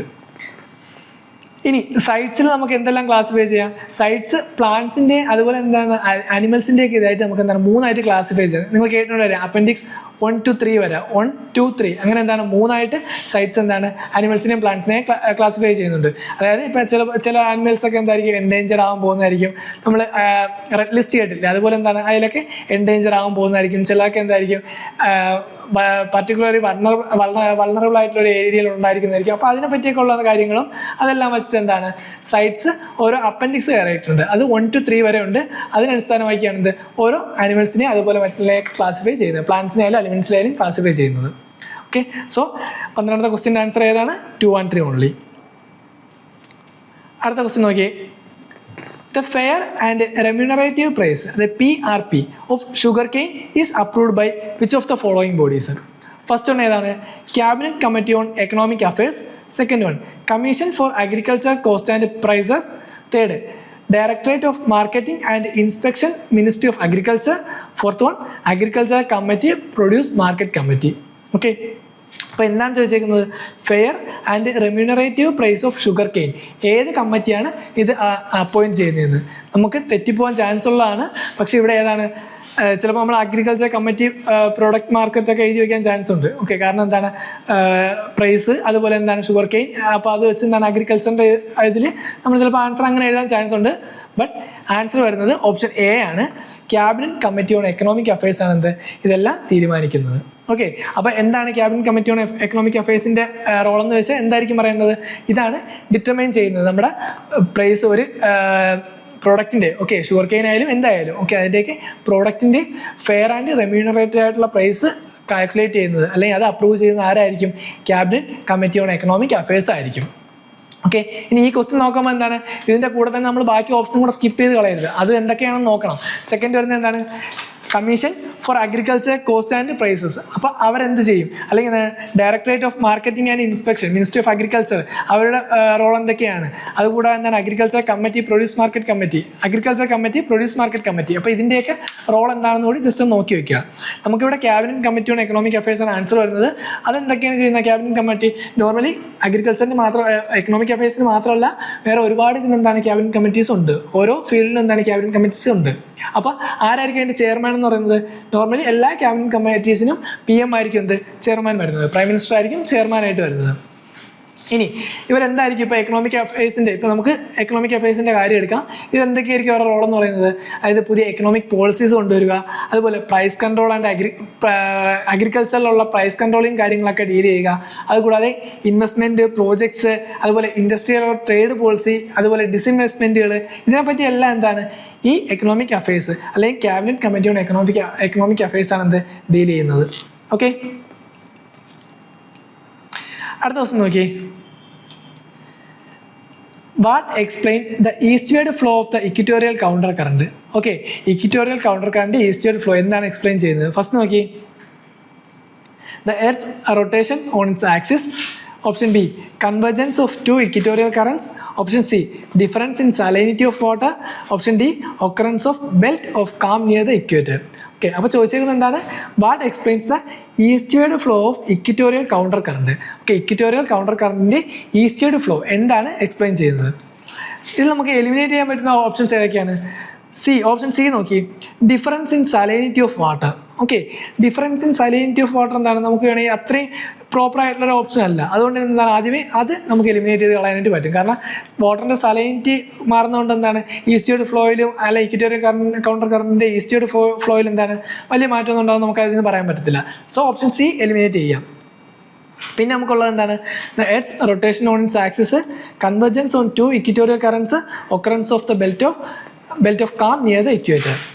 ഓക്കെ, ഇതിൽ ആൻസർ വരുന്ന ഏതാണ്? ഓപ്ഷൻ ബി ആണ്, convergence of two equatorial currents ആണ് ആൻസർ വരുന്നത്. ഓക്കെ, നമുക്ക് എന്താണ് എക്സ്പ്ലനേഷൻ നോക്കാം. ജസ്റ്റ് എന്താണ് ഇക്വിറ്റോറിയൽ കൗണ്ടർ കറണ്ട് എന്താണ്? അതൊരു നാരോ ഈസ്റ്റ് ഫ്ലോയിങ് അല്ലെങ്കിൽ എന്താണ് ഈസ്റ്റേർഡ് ഫ്ലോയിങ് ആയിട്ടുള്ള ഒരു നാരോ കറണ്ടാണ്. ഓക്കെ, ഒരു വാം സർഫസ് കറണ്ടാണ്. എവിടെയാണ് ഇത് ലൊക്കേറ്റ് ചെയ്യുന്നത്? ഇക്വേറ്ററിൽ, അതായത് നമ്മുടെ അറ്റ്ലാന്റിക്, പസഫിക്, ഇന്ത്യൻ ഓഷൻ ഈ ഒരു മേഖലയിൽ ഇക്വേറ്ററിൽ പ്ലേസ് ചെയ്യുന്ന ഒരു ഫ്ലോ അല്ലെങ്കിൽ ഒരു കറണ്ടാണ് എന്തെന്ന് പറഞ്ഞാൽ ഈ ഇക്വിറ്റോറിയൽ കൗണ്ടർ കറണ്ട് എന്ന് പറയുന്നത്. ഇതിൻ്റെ ഡയറക്ഷൻ വരുന്നത് എങ്ങോട്ടാണ്?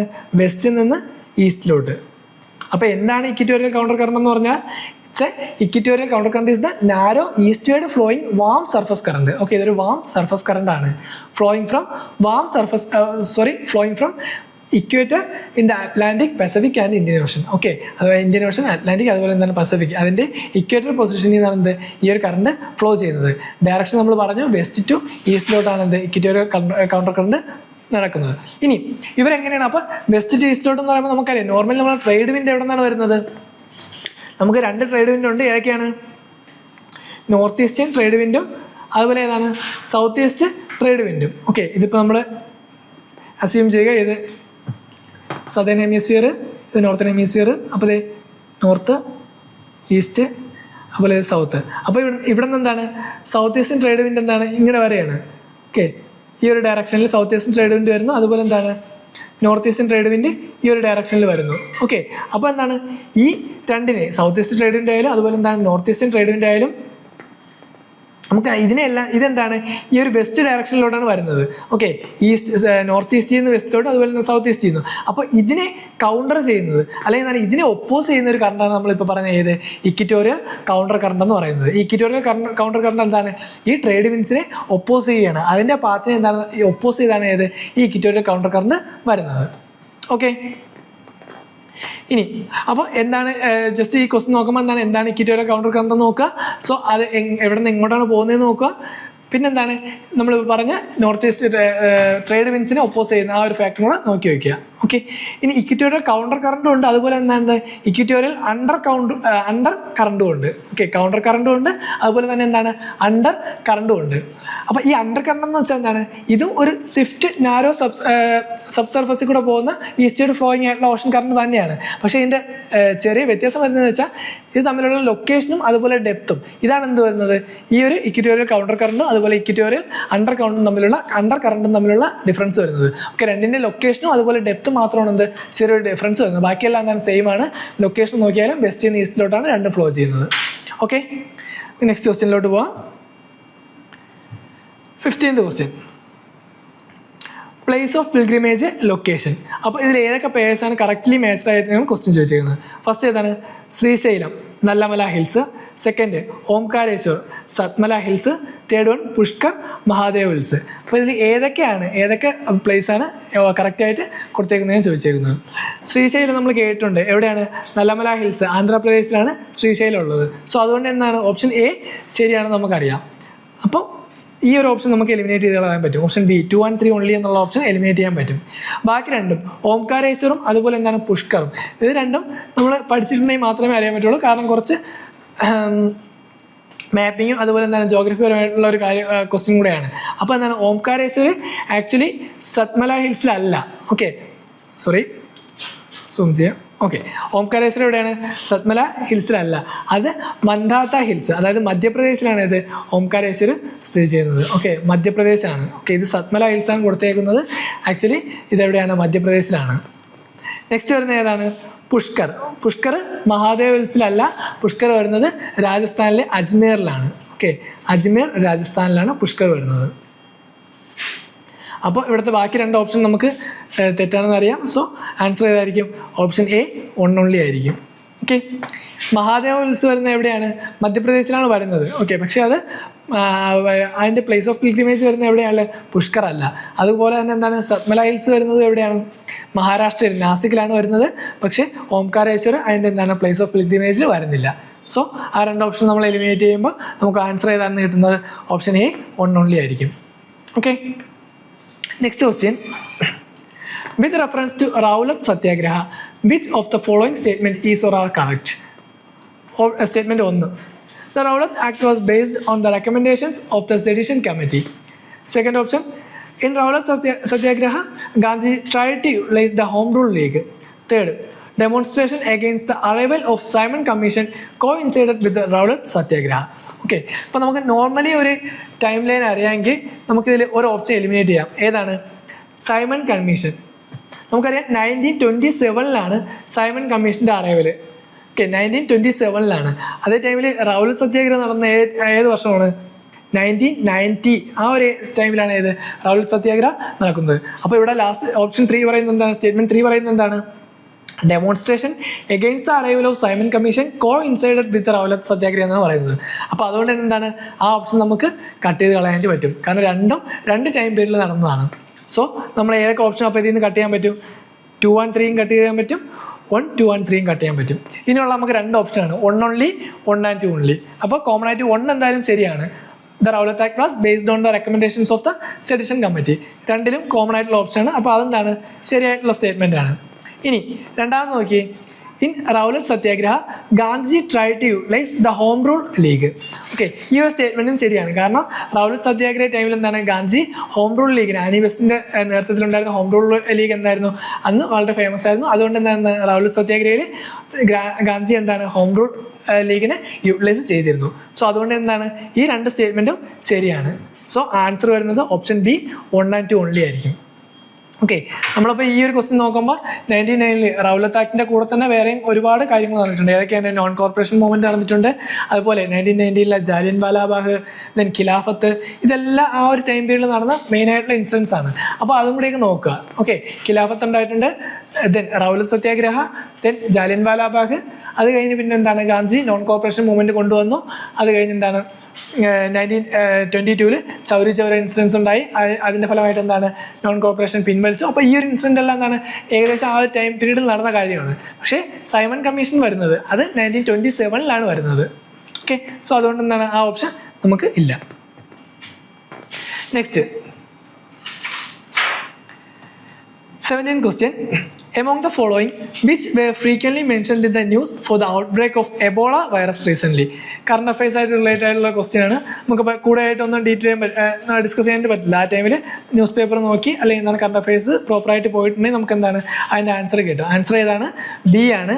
Guinea, Sierra, Leone and Liberia. ഇവിടെയാണ് എന്താ ടൈമിൽ എബോള ബ്രേക്ക് ആയിട്ടുള്ളത്. ഓക്കെ, അപ്പോൾ ഇപ്പോൾ നമ്മളെന്താണ് ഈ ഒരു വർഷം അല്ലെങ്കിൽ 2025 നമ്മൾ എക്സാം എഴുതാൻ പോകുമ്പോൾ നോക്കേണ്ട, അല്ലെങ്കിൽ 2025-26 എക്സാം എഴുതാൻ പോകുമ്പോൾ നമ്മൾ ശ്രദ്ധിക്കേണ്ട എന്താണ് ഈ ഒരു വർഷത്തെ കറണ്ട് അഫയേഴ്സിൽ ഇതുപോലുള്ള ഏതെങ്കിലും ഡിസീസുകൾ അല്ലെങ്കിൽ എന്തെങ്കിലും പുതിയ കാര്യങ്ങൾ ഇതുപോലെ സ്പ്രെഡ് ആയിട്ടുണ്ടോ, അല്ലെങ്കിൽ വേൾഡ് ഫുള്ളായിട്ട് ഇതുപോലെ എന്താണ് എന്തെങ്കിലും ഔട്ട് ബ്രേക്കോ കാര്യങ്ങളോ നടന്നിട്ടുണ്ടോ, അല്ലെങ്കിൽ അങ്ങനെ എന്തെങ്കിലും പുതിയ കാര്യങ്ങളുണ്ടെങ്കിൽ അത് ഏതൊക്കെ പ്ലേസിലാണ്. അതുപോലെ വൈറസ് മാത്രമായിട്ട് നോക്കേണ്ട, ചിലപ്പോൾ എന്താണ് ഇപ്പോൾ നോർമലി ഇപ്പോൾ നടക്കുന്ന കാര്യം എന്താണ് വാറ് കാര്യങ്ങളൊക്കെ നടക്കുന്നുണ്ട്. അപ്പോൾ അത് ഏതൊക്കെ കൺട്രീസാണ് അതിൽ റിലേറ്റഡ് ആയിട്ടുള്ളത്, അതുപോലെ എന്താണ് അതിൻ്റെ നൈബറിങ് കൺട്രീസ് ആയിരിക്കണം. അപ്പോൾ അതുപോലുള്ള ഡീറ്റെയിൽസ് എന്താണ് ജസ്റ്റ് നോക്കി വയ്ക്കുക. അതും നമുക്ക് വേണമെങ്കിൽ ഈ പ്രാവശ്യം കറണ്ട് അഫയേഴ്സ് ആയിട്ട് ചോദിക്കാൻ ചാൻസ് ഉള്ളതാണ്. Next 18th question. With reference to fly ash produced by the power plants using coal as a fuel, which of the following statement is or are correct? First statement is fly ash can be used in the production of bricks for building construction. Second statement, fly ash can be used as a replacement for some of the Portland cement contents of concrete. Third statement, fly ash is made up of silicon dioxide and calcium dioxide only and does not contain any toxic elements. Okay, നമുക്ക് just eliminate ചെയ്യാൻ പറ്റുമോ നോക്കാം. ഈ ഒരു ക്വസ്റ്റിൻ്റെ answer eliminate ചെയ്യാൻ പറ്റുമോ നോക്കാം. First statement എന്താണ്? Fly ash can be used in the production of BRICS for building construction. Okay, can B വേണമെങ്കിൽ എന്താണ് ഫ്ലൈ ആഷ് യൂസ് ചെയ്യാം. എന്തിന്? ബ്രിക്സ് കൺസ്ട്രക്ഷന് വേണ്ടി ഫ്ലൈ ആഷ് യൂസ് ചെയ്യാനാണ് പറഞ്ഞേക്കുന്നത്. എന്താണ് ആദ്യം ഫ്ലൈ ആഷ് നമ്മൾ ജസ്റ്റ് അറിഞ്ഞിരിക്കുന്നത്. എന്താണ് ഫ്ലൈ ആഷ് എന്ന് പറയുന്നത്? അതെന്ന് പറയുന്നത് ഒരു fine powdery by products composed of silica, alumina and iron oxide. Okay, അത് ജനറേറ്റിംഗ് ഫ്രം എങ്ങനെയാണ് ജനറേറ്റ് ആവുന്നത്? Burning pulverised coal in thermal power plant. Okay, ഈ പൾവേറിയസ്ഡ് കോള് തെർമൽ പവർ പ്ലാന്റിൽ വെച്ച് ബേൺ ചെയ്യുമ്പോൾ അതിൻ്റെ ഒരു ബൈ പ്രൊഡക്റ്റ് ആയിട്ട് കിട്ടുന്ന ഒരു പൗഡർ ആയിട്ടുള്ള ഒരു ഫൈൻ പ്രൊഡക്ട്സിന് നമ്മൾ എന്തെന്ന് പറയുന്നത്? ഫ്ലൈ ആഷ് എന്ന് പറയുന്നത്. അപ്പോൾ അതുകൊണ്ട് തന്നെ ഫസ്റ്റ് സ്റ്റേറ്റ്മെന്റ് നോക്കി, fly ash can be used in. Okay, can be used വേണമെങ്കിൽ എന്താണ് യൂസ് ചെയ്യുക. അപ്പോൾ അതെന്താണ്? മോസ്റ്റ്ലി ശരിയാവാനുള്ള ചാൻസ് കൂടുതലാണ്. സെക്കൻഡ് സ്റ്റേറ്റ്മെന്റ് നോക്കി, അതും അങ്ങനെ തന്നെ fly ash can be used as a replacement for some of the Portland cement content of the concrete. Okay, അതും വേണമെങ്കിൽ എന്താണ് ശരിയാവാൻ ചാൻസ് ഉള്ളതാണ്. ഇനി തേർഡ് സ്റ്റേറ്റ്മെന്റ് നോക്കി, fly ash is made up of silicon dioxide and calcium dioxide only. Okay, അതായത് നമുക്ക് extreme statement ഒന്നേക്കാണ് ഓൺലി എന്ന് പറയുന്നത്. And does not contain any toxic elements. വീണ്ടും ഒരു സ്റ്റേറ്റ്മെന്റ് ഒന്ന് ഡസ് നോട്ട് കണ്ടെയ്ൻ. നമുക്കറിയാം എന്തായാലും ഒരു കോളിന്റെ ബൈ പ്രൊഡക്റ്റ് ആണ് വന്നേക്കുന്നത്. അപ്പോൾ ഒരു ടോക്സിക് എലമെന്റും ഇല്ലെന്ന് നമുക്ക് എന്താണ് കണ്ണും പൂട്ടി പറയാനായിട്ട് പറ്റത്തില്ല. സോ അതുകൊണ്ട് തന്നെ എന്താണ് ആ ഒരു സ്റ്റേറ്റ്മെന്റ് നമുക്ക് കട്ട് ചെയ്യാനായിട്ട് പറ്റും. ഓക്കെ, ഫ്ലൈ ആഷ് എന്തായാലും സിലിക്കണും അതുപോലെ സിലിക്കൺ ഡയോക്സൈഡും കാൽസ്യം ഓക്സൈഡും കൊണ്ട് മാത്രമല്ല ഉണ്ടാക്കിയേക്കുന്നത്. ഓക്കെ, ഇതിൽ ഓൺലി എന്നും പറഞ്ഞിട്ടുണ്ട്, അതിന് സെക്കൻഡിൽ പറയുന്നത് എന്താണ്? ഡസ് നോട്ട് എന്നും പറയുന്നുണ്ട്. അപ്പോൾ രണ്ട് എക്സ്ട്രീം സ്റ്റേറ്റ്മെന്റ് ഈ ഒരു സെൻറ്റൻസ് വരുന്നുണ്ട്. അപ്പോൾ ഏതെങ്കിലും ഒന്ന് തെറ്റാനുള്ള ചാൻസ് വളരെ കൂടുതലായിരിക്കും. സോ അങ്ങനെ വെച്ച് നമുക്ക് എന്താണ് ആ ഒരു ഓപ്ഷൻ എലിമിനേറ്റ് ചെയ്യാനായിട്ട് സാധിക്കും. അപ്പോൾ ഓപ്ഷൻ 3 നമ്മൾ എലിമിനേറ്റ് ചെയ്താൽ, സ്റ്റേറ്റ്മെന്റ് 3 എലിമിനേറ്റ് ചെയ്താൽ രണ്ട് ഓപ്ഷൻ നമുക്ക് എലിമിനേറ്റ് ചെയ്യാൻ പറ്റും. ഡിയും എലിമിനേറ്റ് ചെയ്യാം, അതുപോലെ എന്താണ് സിയും എലിമിനേറ്റ് ചെയ്യാം. ഇനി നമുക്കുള്ള എന്താണ്? Option A 1 and 2, option B 2 only. രണ്ടിലും കോമൺ ആയിട്ട് 2 ഉണ്ട്. അപ്പോൾ എന്താണ് സെക്കൻഡ് സ്റ്റേറ്റ്മെന്റ് ശരിയാണെന്ന് നമുക്കറിയാം. ഇനി ഫസ്റ്റ് സ്റ്റേറ്റ്മെന്റ് നോക്കി, fly ash can be used in the production of BRICS for building construction. അതും എന്താണ് ശരിയാവാനുള്ള ചാൻസ് വളരെ കൂടുതലാണ്. സോ അതുകൊണ്ട് തന്നെ എന്താണ് അതും നമ്മൾ ടിക്കിട്ട ഓപ്ഷൻ എ 1 and 2 ആണെന്ത് ഇതിൻ്റെ റൈറ്റ് ആൻസർ ആയിട്ട് വരുന്നത്. അപ്പോൾ ജസ്റ്റ് എന്താണ് ഫ്ലൈ ആഷ് എന്ന് നോക്കി വയ്ക്കുക, അതിൻ്റെ യൂസസ് എന്താണെന്ന് കൂടി നോക്കി വയ്ക്കുക. Okay, next 19th question. With reference to dugong, a mammal found in India, which of the following statement is or are correct? First statement is it's a herbivorous marine animal. Second, it is found along the entire coast of India. Third one, it is given legal protection under Schedule 1 of the Wildlife Protection Act 1972. അപ്പോൾ dugong എന്താണ് നമുക്കറിയാം, sea കൗ എന്നാണ് നമ്മൾ ഡുഗോങ്ങിനെ പറയുന്നത്. അപ്പോൾ അതിനെ സംബന്ധിച്ച് ഏതൊക്കെ സ്റ്റേറ്റ്മെന്റ് ആണ് കറക്റ്റ് എന്നാണ് ചോദിച്ചേക്കുന്നത്. ഫസ്റ്റ് ഒന്ന് നോക്കി, it is a herbivorous mammal animal, marine animal. നമുക്കറിയാം സീ കൗ അല്ലെങ്കിൽ ഡുഗോങ് എന്ന് പറയുന്നത് എന്താണ് മറൈൻ അനിമലാണ്, അതുകൂടാതെ എന്താണ് ഹെർബിവറസും ആണ്. അപ്പോൾ സ്റ്റേറ്റ്മെന്റ് ഒന്ന് ശരിയാണെന്ന് നമുക്ക് മനസ്സിലാവും. Second statement okay, it is found along the entire cost of India. Okay, ഒരു എക്സ്ട്രീം സ്റ്റേറ്റ്മെന്റ് ആണ്. എൻറ്റയർ കോസ്റ്റ്, ഇന്ത്യയിലെ എൻറ്റയർ കോസ്റ്റ് എന്താണ് ഈ ഡുഗോങ് അല്ലെങ്കിൽ സീ കൗ ഉണ്ടെന്നാണ് പറഞ്ഞേക്കുന്നത്. പക്ഷേ ഈ ഒരു സ്റ്റേറ്റ്മെന്റ് എന്താണ് തെറ്റാണ്. കാരണം ഇത് മെയിനായിട്ട് കാണുന്നത് എവിടെയൊക്കെയാണ്?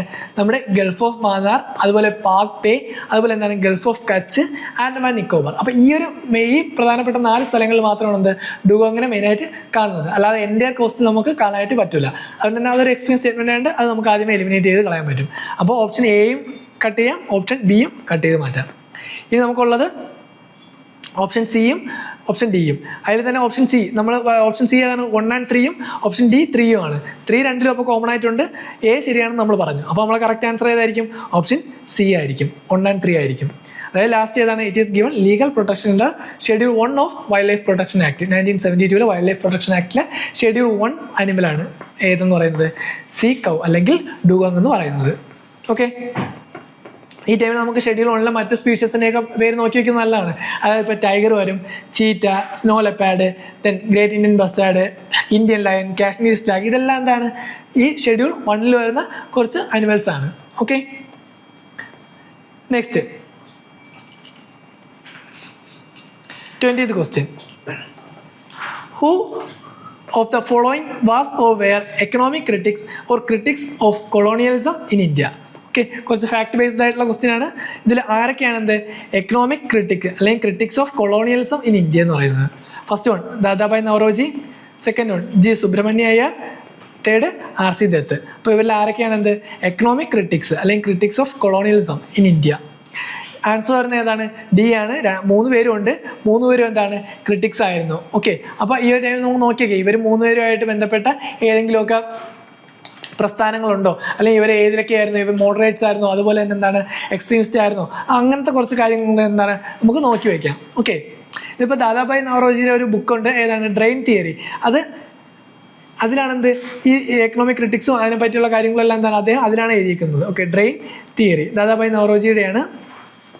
അതുപോലെ തന്നെ എന്താണ് ആർ.സി. ദത്ത്, അദ്ദേഹം ഒരു retired Indian civil service officer ആയിരുന്നു. അദ്ദേഹം പബ്ലിഷ് ചെയ്തതാണ് ഏത്?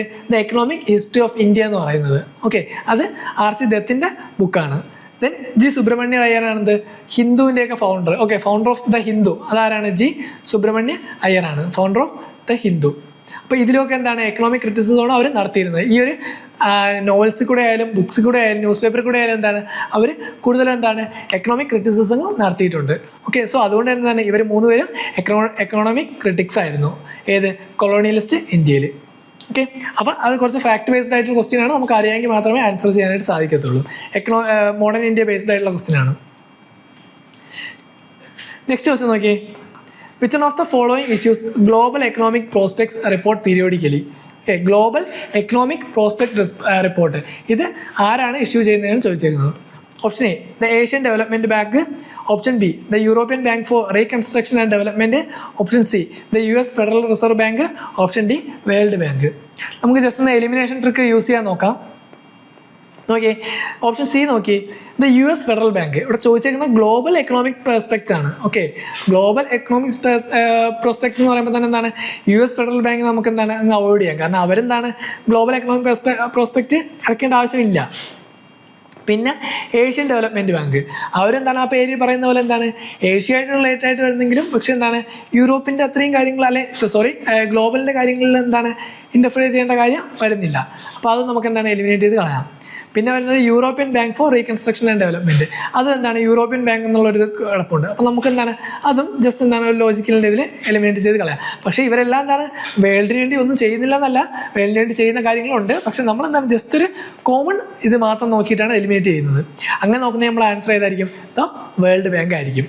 ഓക്കെ, ഒരുപാട് ചിന്തിച്ചാൽ നമുക്ക് എന്തായിരിക്കും ചിലപ്പോൾ നമുക്ക് ചോദിക്കാം ഏഷ്യൻ ഡെവലപ്മെൻറ്റ് ബാങ്കിൽ എന്തെങ്കിലും ഗ്ലോബൽ എക്കണോമിക് പ്രോസ്പെക്ട്സ് അല്ലെങ്കിൽ ഗ്ലോബലി ഉള്ള എന്തെങ്കിലും എക്കണോമിക് കാര്യങ്ങൾ നടത്തിക്കൂടെ എന്ന് ചോദിച്ചാൽ എന്തായാലും തെറ്റല്ല.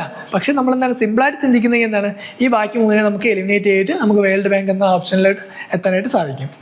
ഓക്കെ, അപ്പോൾ ഇത് നോക്കുന്ന ടൈമിൽ തന്നെ എന്താണ് ബാക്കി 3 ബാങ്ക്സിൻ്റെയും അതുപോലെ വേൾഡ് ബാങ്ക്സിൻ്റെയും ബാക്കി എന്തൊക്കെയാണ് ഒബ്ജക്റ്റീവ്സ് അല്ലെങ്കിൽ അവരുടെ ബാക്കി പ്രോഗ്രാംസ് എന്തൊക്കെയാണ്, ഏതെങ്കിലും പുതിയ പ്രോഗ്രാംസ് പർപ്പസ് കാര്യങ്ങളൊക്കെ അവർ കൊണ്ടുവരുന്നുണ്ടോ, എങ്ങനെയാണ് സ്റ്റാർട്ട് ചെയ്തത്, എന്നാണ് സ്റ്റാർട്ട് ചെയ്തത്, അങ്ങനത്തെ കുറച്ച് കോമൺ കാര്യങ്ങൾ എന്താണ് നോക്കി വെക്കണം. നമുക്ക് വേൾഡ് ബാങ്കിൻ്റെ കാര്യം നോക്കണേ എന്താണ് 1944 വേൾഡ് ബാങ്ക് സ്റ്റാർട്ട് ചെയ്തത്.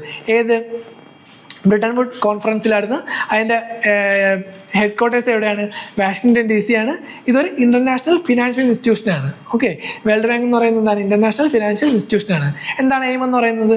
Normally reducing poverty and fostering sustainable development. Okay, in developing countries. Okay, അവരുടെ എയിം എന്ന് പറയുന്നത് fostering sustainable development and reducing poverty in developing countries. അപ്പോൾ ഇതാണ് വേൾഡ് ബാങ്കിൻ്റെ എയിം എന്ന് പറയുന്നത്. അപ്പോൾ അതും കൂടി ജസ്റ്റ് നോക്കി വയ്ക്കുക. അതുപോലെ തന്നെ ബാക്കി ഏഷ്യൻ ഡെവലപ്മെൻറ്റ് ബാങ്ക് ആയാലും European Bank for Reconstruction and Development ആയാലും US ഫെഡറൽ റിസർവ് ബാങ്ക് ആയാലും അതുകൂടി എന്തൊക്കെയാണ് അവരുടെ ഫംഗ്ഷൻ കൂടെ നോക്കണം.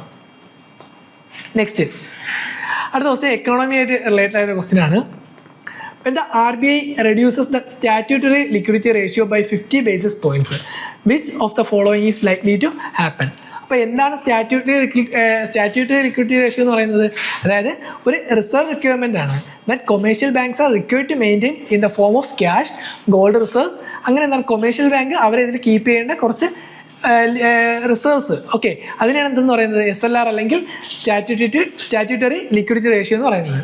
അപ്പോൾ reserve bank of India reduces the SLR. Reserve bank of India എന്താണ് ഈ SLR കുറയ്ക്കുകയാണ് 50 ബേസിസ് പോയിൻറ്റ്സിലോട്ട്. അപ്പോൾ എന്തായിരിക്കും താഴെ കൊടുത്തേക്കുന്ന ഓപ്ഷനിൽ ഏതായിരിക്കും കൂടുതൽ നടക്കാനായിട്ട് ചാൻസ് ഉള്ളതെന്നാണ് ചോദിച്ചേക്കുന്നത്. First one, India's GDP growth rate increases drastically.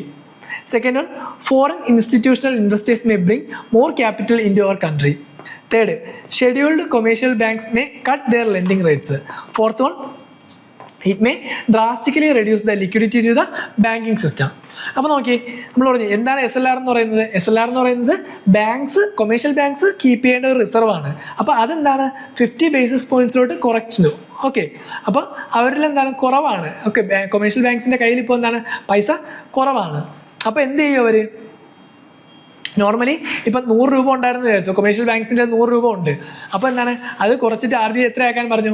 50 ആക്കാനായിട്ട് പറഞ്ഞു. അപ്പോൾ ഇതിൽ ഏതായിരിക്കും നോർമലി നടക്കുന്നത്? നോക്കിയേ, India's GDP growth rate increases drastically. അത് ഇവിടെ നടക്കുന്നുണ്ടോ? 100 രൂപയിൽ നിന്ന് 50 രൂപയോട്ട് ആക്കിയാണ് കൊമേഴ്ഷ്യൽ ബാങ്കിൻ്റെ കയ്യിൽ. അപ്പോൾ എന്താണ് ആ ഒരു ഓപ്ഷൻസ് നമുക്ക് എലിമിനേറ്റ് ചെയ്ത് കളയാൻ പറ്റും. സെക്കൻഡ് നോക്കിയേ, foreign institutional investors may bring more capital into our country. അതും ഇതുമായിട്ട് എന്താണ് റിലേഷൻ ഇല്ല. അപ്പോൾ അതും നമുക്ക് എലിമിനേറ്റ് ചെയ്യാം. ഇനി മൂന്നാമത്തെ ഓപ്ഷൻ നോക്കി, scheduled commercial banks may cut their lending rates. Okay, അവരെന്താണ് അവരുടെ ലെൻഡിങ് റേറ്റ്സ് എന്താണ് കുറയ്ക്കും. ഓക്കെ, ലെൻഡിങ് റേറ്റ്സ് എന്ന് വെച്ചാൽ എന്താണ് അവർ ലെൻഡ് ചെയ്യുന്ന മണി ലെൻഡ് ചെയ്യുന്ന എന്താണ് ലോൺ കൊടുക്കുന്ന റേറ്റ്സ് എന്താണ് കുറയ്ക്കും. അപ്പോൾ എന്താണ് അത് ഇതിൽ കാരണമാകാൻ ചാൻസ് ഉണ്ട്. അപ്പോൾ അത് നമുക്ക് അവിടെ ഇട്ടേക്കാം. ഇനി ലാസ്റ്റ് ഓപ്ഷൻ നോക്കി, it may drastically reduce the liquidity to the banking system. Okay, banking സിസ്റ്റത്തിലെ ലിക്വിഡിറ്റി എന്താണ് ഡ്രാസ്റ്റിക്കലി റെഡ്യൂസ് ചെയ്യുന്നതാണ് പറഞ്ഞേക്കുന്നത്. അപ്പോൾ ആ ഓപ്ഷൻ എന്താണ് ഇല്ല, ലിക്വിഡിറ്റി എന്താണ് റെഡ്യൂസ് ചെയ്യത്തില്ല. സോ ഓപ്ഷൻ C ആണ് ഇതിൽ റൈറ്റ് ആൻസർ വരുന്നത്. അതായത് scheduled commercial banks may cut their lending rates. Okay, അതായിരിക്കും കറക്റ്റായിട്ട് ഓപ്ഷൻ വരുന്നത്. ഓക്കെ, ഈ ഒരു ഇതിൽ നമുക്ക് നോക്കാൻ പറ്റുന്ന എന്താണ് RBIയുടെ മറ്റ് മൊണറ്ററി പോളിസി, അല്ലെങ്കിൽ RBIയുടെ മൊണറ്ററി പോളിസി എന്തൊക്കെയാണ്, അല്ലെങ്കിൽ റീസെൻ്റ് ആയിട്ടുള്ള മൊണറ്ററി പോളിസിയുടെ റേറ്റ്സ് കാര്യങ്ങളൊക്കെ എന്താണ് നമുക്കിതിലേക്ക് നോക്കാൻ പറ്റും. മൊണറ്ററി പോളിസിയിൽ ആരൊക്കെയാണുള്ളത്? മൊണറ്ററി പോളിസി കമ്മിറ്റിയിൽ 6 മെമ്പേഴ്സാണുള്ളത്. 6 മെമ്പർ കമ്മിറ്റിയാണ്. അതിൽ 3 പേര് RBI നിന്ന് വരുന്നതും അതുപോലെ 3 പേര് എന്താണ് ഗവൺമെൻറ് ഓഫ് ഇന്ത്യ അപ്പോയിൻറ്റ് ചെയ്യുന്നവരും ആയിരിക്കും. ഓക്കെ, 3 പേര് ഗവൺമെൻറ് ഓഫ് ഇന്ത്യ അപ്പോയിൻറ്റ് ചെയ്യുന്നതും 3 പേര് RBI എന്നുള്ളവരും ആയിരിക്കും. ഇത് നമ്മുടെ ഇപ്പോഴത്തെ റെപ്പോ റേറ്റ് എത്രയാണ്? ജസ്റ്റ് കറണ്ട് അഫയേഴ്സായിട്ട് റിലേറ്റഡ് ആയിട്ട് പറഞ്ഞു പോകുന്നതാണ്. 5.25% ആണ് നമ്മുടെ ഇപ്പോഴത്തെ റെപ്പോ റേറ്റ് വരുന്നത്. ഓക്കെ, ബാക്കി അതുപോലെ എന്താണ് റിവേഴ്സ് റെപ്പോ, അതുപോലെ standing deposit facility, marginal standing facility and bank rate, ഇതെല്ലാം എന്താണ് ഈ ഒരു ടൈമിൽ നോക്കി പോകും. എത്രയൊക്കെയാണ് നമുക്കൊരു ഏകദേശം ഒരു ഐഡിയ വരണം. നമുക്ക് മെയിൻസ് ഒക്കെ എഴുതുമ്പോൾ അതെന്താണ് ഒരുപാട് ഹെൽപ്ഫുൾ ആയിരിക്കും. Next question 23. With reference to use of nanotechnology in health sector, which of the following statement is or are correct? First one, targeted drug delivery is made possible by nanotechnology. Second one, nanotechnology can largely contribute to gene therapy. അപ്പോൾ ഏതാണ് ശരിയെന്നാണ് ചോദിച്ചേക്കുന്നത്. Just എന്താണ് നോക്കാം നമുക്ക്. First option എന്താണ് nano technology health സെക്ടറിന് എങ്ങനെയൊക്കെ use ആവുന്നുണ്ട്. ഫസ്റ്റ് ഓപ്ഷൻ നോക്കി, targeted drug delivery is made possible by nano technology. Okay, അപ്പോൾ നാനോ ടെക്നോളജി എന്താണെന്ന് നമുക്കറിയാം. എന്താണ് അതായത് ഒരു മാനിപ്പുലേഷൻ അല്ലെങ്കിൽ എന്താണ് application of materials at nano scale level, ഭയങ്കര എന്താണ് ഭയങ്കര ചെറിയൊരു ലെവലിൽ. അതായത് നമുക്കറിയാം ഒരു നാനോമീറ്റർ എന്ന് പറഞ്ഞാൽ എത്രയാണ്? 1 ബില്യൺ ഓഫ് എ മീറ്റർ ആണ്. Okay, 1 billion of the metre എന്നാണ്. അതായത് 10⁻⁻9 മീറ്റർ എന്നാണ് ഒരു നാനോ ടെക്നോളജി ഒരു നാനോമീറ്റർ എന്ന് പറയുന്നത്. എന്ന് വെച്ചാൽ അത്രയും ചെറുതാണ്, ഭയങ്കര ചെറുതാണ്. അപ്പോൾ അതുകൊണ്ട് തന്നെ എന്താണ് ഈ ഡ്രഗ് ഡെലിവറി അതൊരു പോസിബിൾ ആയിട്ടുള്ള ഒരു ഫാക്ടറാണ്. ഓക്കെ, നാനോ ടെക്നോളജി യൂസ് ചെയ്ത് നമുക്ക് ഹെൽത്ത് സെക്ടറിൽ എന്താണ് ഡ്രഗ് ഡെലിവറി പോസിബിൾ ആണ്. സോ ഓപ്ഷൻ 1 എന്താണ് ശരിയാണ്. സെക്കൻഡ് നോക്കിയേ, nano technology can largely contribute to gene therapy. അത് നമ്മൾ നോർമലി നോക്കുന്നത് എന്താണ് ശരിയായിട്ടുള്ളൊരു സ്റ്റേറ്റ്മെൻ്റ് ആണ്. സോ ആൻസർ ഏതായിരിക്കും? C, ബോത്ത് 1 and 2 ആണ്. അപ്പോൾ എന്തൊക്കെയാണ് നാനോ ടെക്നോളജിയുടെ യൂസസ്, ഏതൊക്കെ ഫീൽഡിൽ യൂസ് ചെയ്യാം? ഓക്കെ, ഫോർ എക്സാമ്പിൾ മെഡിക്കൽ ഫീൽഡിൽ യൂസ് ചെയ്യാം, അതുപോലെ എന്താണ് agriculture field, environmental field, electronics, energy sector. അപ്പോൾ ഇവിടെ എല്ലാം നമുക്ക് എന്താണ് ഈ നാനോ ടെക്നോളജി യൂസ് ചെയ്യാനായിട്ട് സാധിക്കും. ഓക്കെ, അതുപോലെ 2007 നമ്മൾ എന്താണ് നാനോ മിഷൻ എന്ന് പറഞ്ഞൊരു പ്രോഗ്രാം സ്റ്റാർട്ട് ചെയ്തിട്ടുണ്ട്. Government of India 2007 nano mission എന്ന് പറയുന്ന ഒരു പ്രോഗ്രാം സ്റ്റാർട്ട് ചെയ്തിട്ടുണ്ട്. ഓക്കെ, അത് ഏതിൻ്റെ കീഴിലാണ്? ഡിപ്പാർട്ട്മെൻറ്റ് ഓഫ് സയൻസ് ആൻഡ് ടെക്നോളജിയുടെ കീഴിൽ ഇപ്പോഴും എന്താണ് നടന്നു പോകുന്ന ഒരു പ്രോഗ്രാമാണ്. ഓക്കെ, അതുപോലെ ഇപ്പോഴെന്താണ് ഇതിന് യൂസസ് ഉള്ളതുപോലെ തന്നെ എന്താണ് കുറച്ച് ചലഞ്ചസും കൺസേണും ഒക്കെ ഉണ്ട്. എന്തായിരിക്കും നാനോ ടെക്നോളജിയിലെ ചലഞ്ചസ് നമുക്ക് പറയുന്നത്? നമുക്കറിയാം ഹെൽത്ത് റിസ്കുകൾ ഒരുപാട് ഉണ്ടായിരിക്കാം നാനോ ടെക്നോളജി വഴി. അതുകൂടെ എന്താണ് എൻവയോൺമെൻറ്റൽ ടോക്സിസിറ്റി, അതുപോലെ എത്തിക്കൽ കൺസേൺസ്, ഒരുപാട് മേഖലയിൽ ഒരുപാട് ഫീൽഡിൽ എന്തായിരിക്കും എത്തിക്കൽ കൺസേൺസ് ഇതിലുണ്ട്. അതുപോലെ ഹൈ റിസർച്ച് കോസ്റ്റ്, ഈ നാനോ ടെക്നോളജി പോലുള്ള കാര്യങ്ങളൊക്കെ നമ്മൾ റിസർച്ച് ചെയ്യുമ്പോൾ എന്താണ് അതിൻ്റെ റിസർച്ച് കോസ്റ്റ് എന്തായിരിക്കും വളരെ ഹൈ ആയിരിക്കും. അപ്പോൾ അതൊക്കെ എന്താണ് ഇതിൻ്റെ കൺസേൺസും അല്ലെങ്കിൽ എന്താണ് ചലഞ്ചസ് ആയിട്ട് നമുക്ക് പറയാൻ പറ്റുന്നതാണ്. ഓക്കെ, അപ്പോൾ അതാണ് എന്താ നാനോ ടെക്നോളജിയുടെ. അടുത്ത ക്വസ്റ്റ്യൻ നോക്കി, in India markets in agriculture products R regulated under the option A, Essential Commodity Act in 1955, Agriculture Produce Market Committee Act enacted by states, Then C, Agriculture Produce Grading and Marketing Act 1937. Option D, Food Products Order 1956 and Meat and Food Products Order 1973. അപ്പോൾ ഇതിൽ ഏതാണ് markets in agriculture products regulate ചെയ്യുന്നതാണ് ചോദിച്ചേക്കുന്നത്. Okay, അപ്പോൾ ഏതായിരിക്കും option എന്ന് പറയുന്നത്? നമുക്ക് eliminate ചെയ്യാൻ പറ്റുമോ നോക്കാം. നമുക്കറിയാം അഗ്രികൾച്ചർ എന്ന് പറയുന്നത് ഏത് ലിസ്റ്റിൽ വരുന്നതാണ്? നോർമലി അഗ്രികൾച്ചർ എന്ന് പറയുന്നത് എന്താണ്? സ്റ്റേറ്റ് ലിസ്റ്റിൽ വരുന്നൊരു കാര്യമാണ്. അപ്പോൾ നമുക്ക് സ്റ്റേറ്റുമായിട്ട് റിലേറ്റഡ് ആയിട്ടുള്ള ഓപ്ഷൻസ് സെലക്ട് ചെയ്യാൻ പറ്റും. അപ്പോൾ ഫസ്റ്റ് ഓപ്ഷൻ നമുക്ക് എലിമിനേറ്റ് ചെയ്യാം. എസെൻഷ്യൽ കമ്മോഡിറ്റീസ് ആക്ട് അതുകൊണ്ട് എന്താണ് നമുക്ക് എലിമിനേറ്റ് ചെയ്ത് കളയാൻ പറ്റും. സെക്കൻഡ് ഓപ്ഷൻ നോക്കി, agriculture produce market committee act enacted by states. അപ്പോൾ അത് നമുക്ക് വേണമെങ്കിൽ എന്താണ് ഒരു ഓപ്ഷനായിട്ട് അവിടെ ഇട്ടേക്കാം. തേർഡ് ഓപ്ഷൻ നോക്കി, agriculture produce grading and marketing act 1937. Okay, next food products order 1956 and meat and food products order 1973. അതിലെന്താണ് മീറ്റിൻ്റെ കാര്യവും പറയുന്നുണ്ട്. അപ്പോൾ എന്താണ് നമുക്ക് അതായിരിക്കാൻ ചാൻസ് ഇല്ല എന്നുള്ളതിൽ അത് ഓപ്ഷൻ എലിമിനേറ്റ് ചെയ്യാൻ സാധിക്കും. അപ്പോൾ രണ്ട് ഓപ്ഷനാണ് വന്നേക്കുന്നത്. അതിൽ ഏറ്റവും ആക്യുറേറ്റ് ആയിട്ട് വന്നേക്കുന്ന സ്റ്റേറ്റ് ഉള്ളത് ഏതാണ്? ഓപ്ഷൻ ബി ആണ്. അതുകൊണ്ട് എന്താണ് അതായിരിക്കും right answer. Okay, option B ആണ് റൈറ്റ് ആൻസർ. അതായത് markets in agriculture produce regulated under agriculture produce market committee act enacted by states ആയിരിക്കും. ഓക്കെ, ഇനി നമുക്കറിയാം ഷെഡ്യൂൾ 7 ഇന്ത്യൻ കോൺസ്റ്റിറ്റ്യൂഷനിലെ ഷെഡ്യൂൾ 7 എന്താണ് സ്റ്റേറ്റ് ലിസ്റ്റിൽ പറയുന്നുണ്ട്. അഗ്രികൾച്ചർ എന്താണ് സ്റ്റേറ്റ് ലിസ്റ്റാണ്. അതുകൊണ്ട് തന്നെ നമുക്ക് എന്താണ് ജസ്റ്റ് ഈ ഒരു ജസ്റ്റ് നോളജ് വെച്ച് നമുക്ക് എന്താണ് ഈ ബാക്കി ഓപ്ഷൻസ് എലിമിനേറ്റ് ചെയ്തിട്ട് ആ ഒരു ഓപ്ഷനിൽ കൊണ്ട് എത്തിക്കാൻ പറ്റും. ഓക്കെ, എല്ലാ തവണ അത് ശരിയാവണമെന്നില്ല, ബട്ട് ചില ടൈമിൽ എന്തായിരിക്കും അങ്ങനെ നോക്കുമ്പോൾ ശരിയാവാൻ ചാൻസ് ഉണ്ട്. ഓക്കെ, ഇനി ലാസ്റ്റ് ക്വസ്റ്റ്യൻ നോക്കി, which of the following is the national, ഇന്നത്തെ ലാസ്റ്റ് ക്വസ്റ്റ്യൻ ആണ്. Okay, which of the following is the national aquatic animal of India? ഇന്ത്യയുടെ നാഷണൽ അക്വാട്ടിക് അനിമൽ ഏതെന്നാണ് ചോദിച്ചേക്കുന്നത്. ഏതായിരിക്കും? നമുക്ക് ഓപ്ഷൻസ് പോലും വേണ്ടായിരിക്കും. നോർമലി നമ്മൾ ഒരുപാട് തവണ കേട്ടിട്ടുള്ളതും പഠിച്ചിട്ടുള്ളതാണ്. ഏത്? ഗാൻജറ്റിക് ഡോൾഫിൻ ആണ്. ഓക്കെ, ഓപ്ഷൻസ് നമുക്ക് സോൾട്ട് വാട്ടർ ക്രോക്കഡൈൽ ഉണ്ട്, ഒലിയോ റിഡ്ലി ടർട്ടിലുണ്ട്, ഗാരിയലുണ്ട്. പക്ഷേ ആൻസർ ഏതാണ്? ഗാൻജറ്റിക് ഡോൾഫിൻ ആണ്. നമ്മൾ തന്നെ പറഞ്ഞിട്ടുണ്ട് നമ്മുടെ റിവേഴ്സിൻ്റെയൊക്കെ പൊല്യൂഷൻ്റെ എത്രത്തോളം പൊല്യൂഷനാണ് അല്ലെങ്കിൽ എന്താണ് അത് റിവർ പൊല്യൂട്ട് ആണോ അല്ലേന്ന് അറിയാനായിട്ട് എന്താണ് ഈ ഗാൻജറ്റിക് ഡോൾഫിൻ്റെ പ്രസൻസ് ഒക്കെ ഉണ്ടെന്ന് നമുക്ക് മനസ്സിലാക്കും. ഓക്കെ, ഈ ഗാൻജറ്റിക് ഡോൾഫിൻ എന്താണ്? അത് represent the purity of the water ആണ്. ഓക്കെ, ഒരു വെള്ളം പ്യുവർ ആണോ അല്ലെങ്കിൽ പൊല്യൂട്ട് ആണോ എന്നറിയാനായിട്ട് എന്താണ് ഗാൻജറ്റിക് ഡോൾഫിൻ്റെ പ്രസൻസ് ഉണ്ടായാൽ മതി. ഓക്കെ, പ്രസൻസ് ഉണ്ടെങ്കിൽ അതെന്തായിരിക്കും? പ്യുവർ വാട്ടർ ആയിരിക്കും. ഓക്കെ, സോ ഫ്രഷ് വാട്ടറിലാണ് ഇത് കൂടുതൽ ഈ ഗാൻജറ്റിക് ഡോൾഫിൻ കൂടുതലും ഉള്ളത്. ഇനിയിപ്പോൾ എന്താണ് നമുക്ക് നമ്മുടെ ministry of environment and forest notified Ganges rivers dolphin as the national aquatic animal on 18 May 2010. Okay, 2010 എന്ത് ഇത് ഡിക്ലെയർ ചെയ്തത്. ഏതിനെ? നമ്മുടെ ഗാൻജറ്റിക് ഡോൾഫിനെ അക്വാട്ടിക് അനിമലായിട്ട്, നാഷണൽ അക്വാട്ടിക് അനിമലായിട്ട് 2010 എന്ത് ministry of environment and forest notify ചെയ്തത്. ഓക്കെ, ഇനി ഇതിൻ്റെ നമ്മൾ IUCN സ്റ്റാറ്റസ് നോക്കണത് എന്തായിരിക്കും? എൻഡേഞ്ചേർഡ് ആണ്. പക്ഷേ ഇന്ത്യയിൽ എന്താണ് ഇത് ക്രിട്ടിക്കലി എൻഡേഞ്ചേർഡ് ആണ്. അതായത് schedule 1 wild life protection act 1972 schedule 1 ഈ വരുന്നത് ഈ ഗാൻജറ്റിക് ഡോൾഫിൻ വരുന്നത്. IUCN സ്റ്റാറ്റസ് നോക്കുന്നത് IUCN എന്തായിരിക്കും? IUCN ഇത് എൻഡേഞ്ചേർഡ് സ്റ്റാറ്റസ് ആണ്. ഓക്കെ, IUCN എൻഡേഞ്ചേർഡ് സ്റ്റാറ്റസ് ആണ്. ഓക്കെ, സോ അതാണ് നമ്മുടെ 25th ക്വസ്റ്റ്യൻസ്. ഓക്കെ, ഗാൻജറ്റിക് ഡോൾഫിനാണ് ആൻസർ. ഓക്കെ, സോ ഇന്നത്തെ 25 ക്വസ്റ്റ്യൻസ് നമ്മൾ കംപ്ലീറ്റ് ചെയ്തിട്ടുണ്ട്. നെക്സ്റ്റ് 25 ക്വസ്റ്റ്യൻസ് എന്താണ് അടുത്ത ദിവസം തന്നെ അല്ലെങ്കിൽ അടുത്ത പാർട്ടായിട്ട് നമ്മൾ ഇടുന്നതായിരിക്കും. അപ്പോൾ നിങ്ങൾക്ക് നോട്ട്സോ കാര്യങ്ങളൊക്കെ ആവശ്യമുണ്ടെങ്കിൽ ഇതിൻ്റെ കൂടെ തന്നെ എഴുതി പോവുക. എന്തെങ്കിലും ഡൗട്ട്സ് കാര്യങ്ങൾ ഇതിൽ ചോദിക്കാനുണ്ടെങ്കിൽ എന്താണ് കമൻ്റായിട്ട് താഴെ ഇടാം. Okay, so thank you.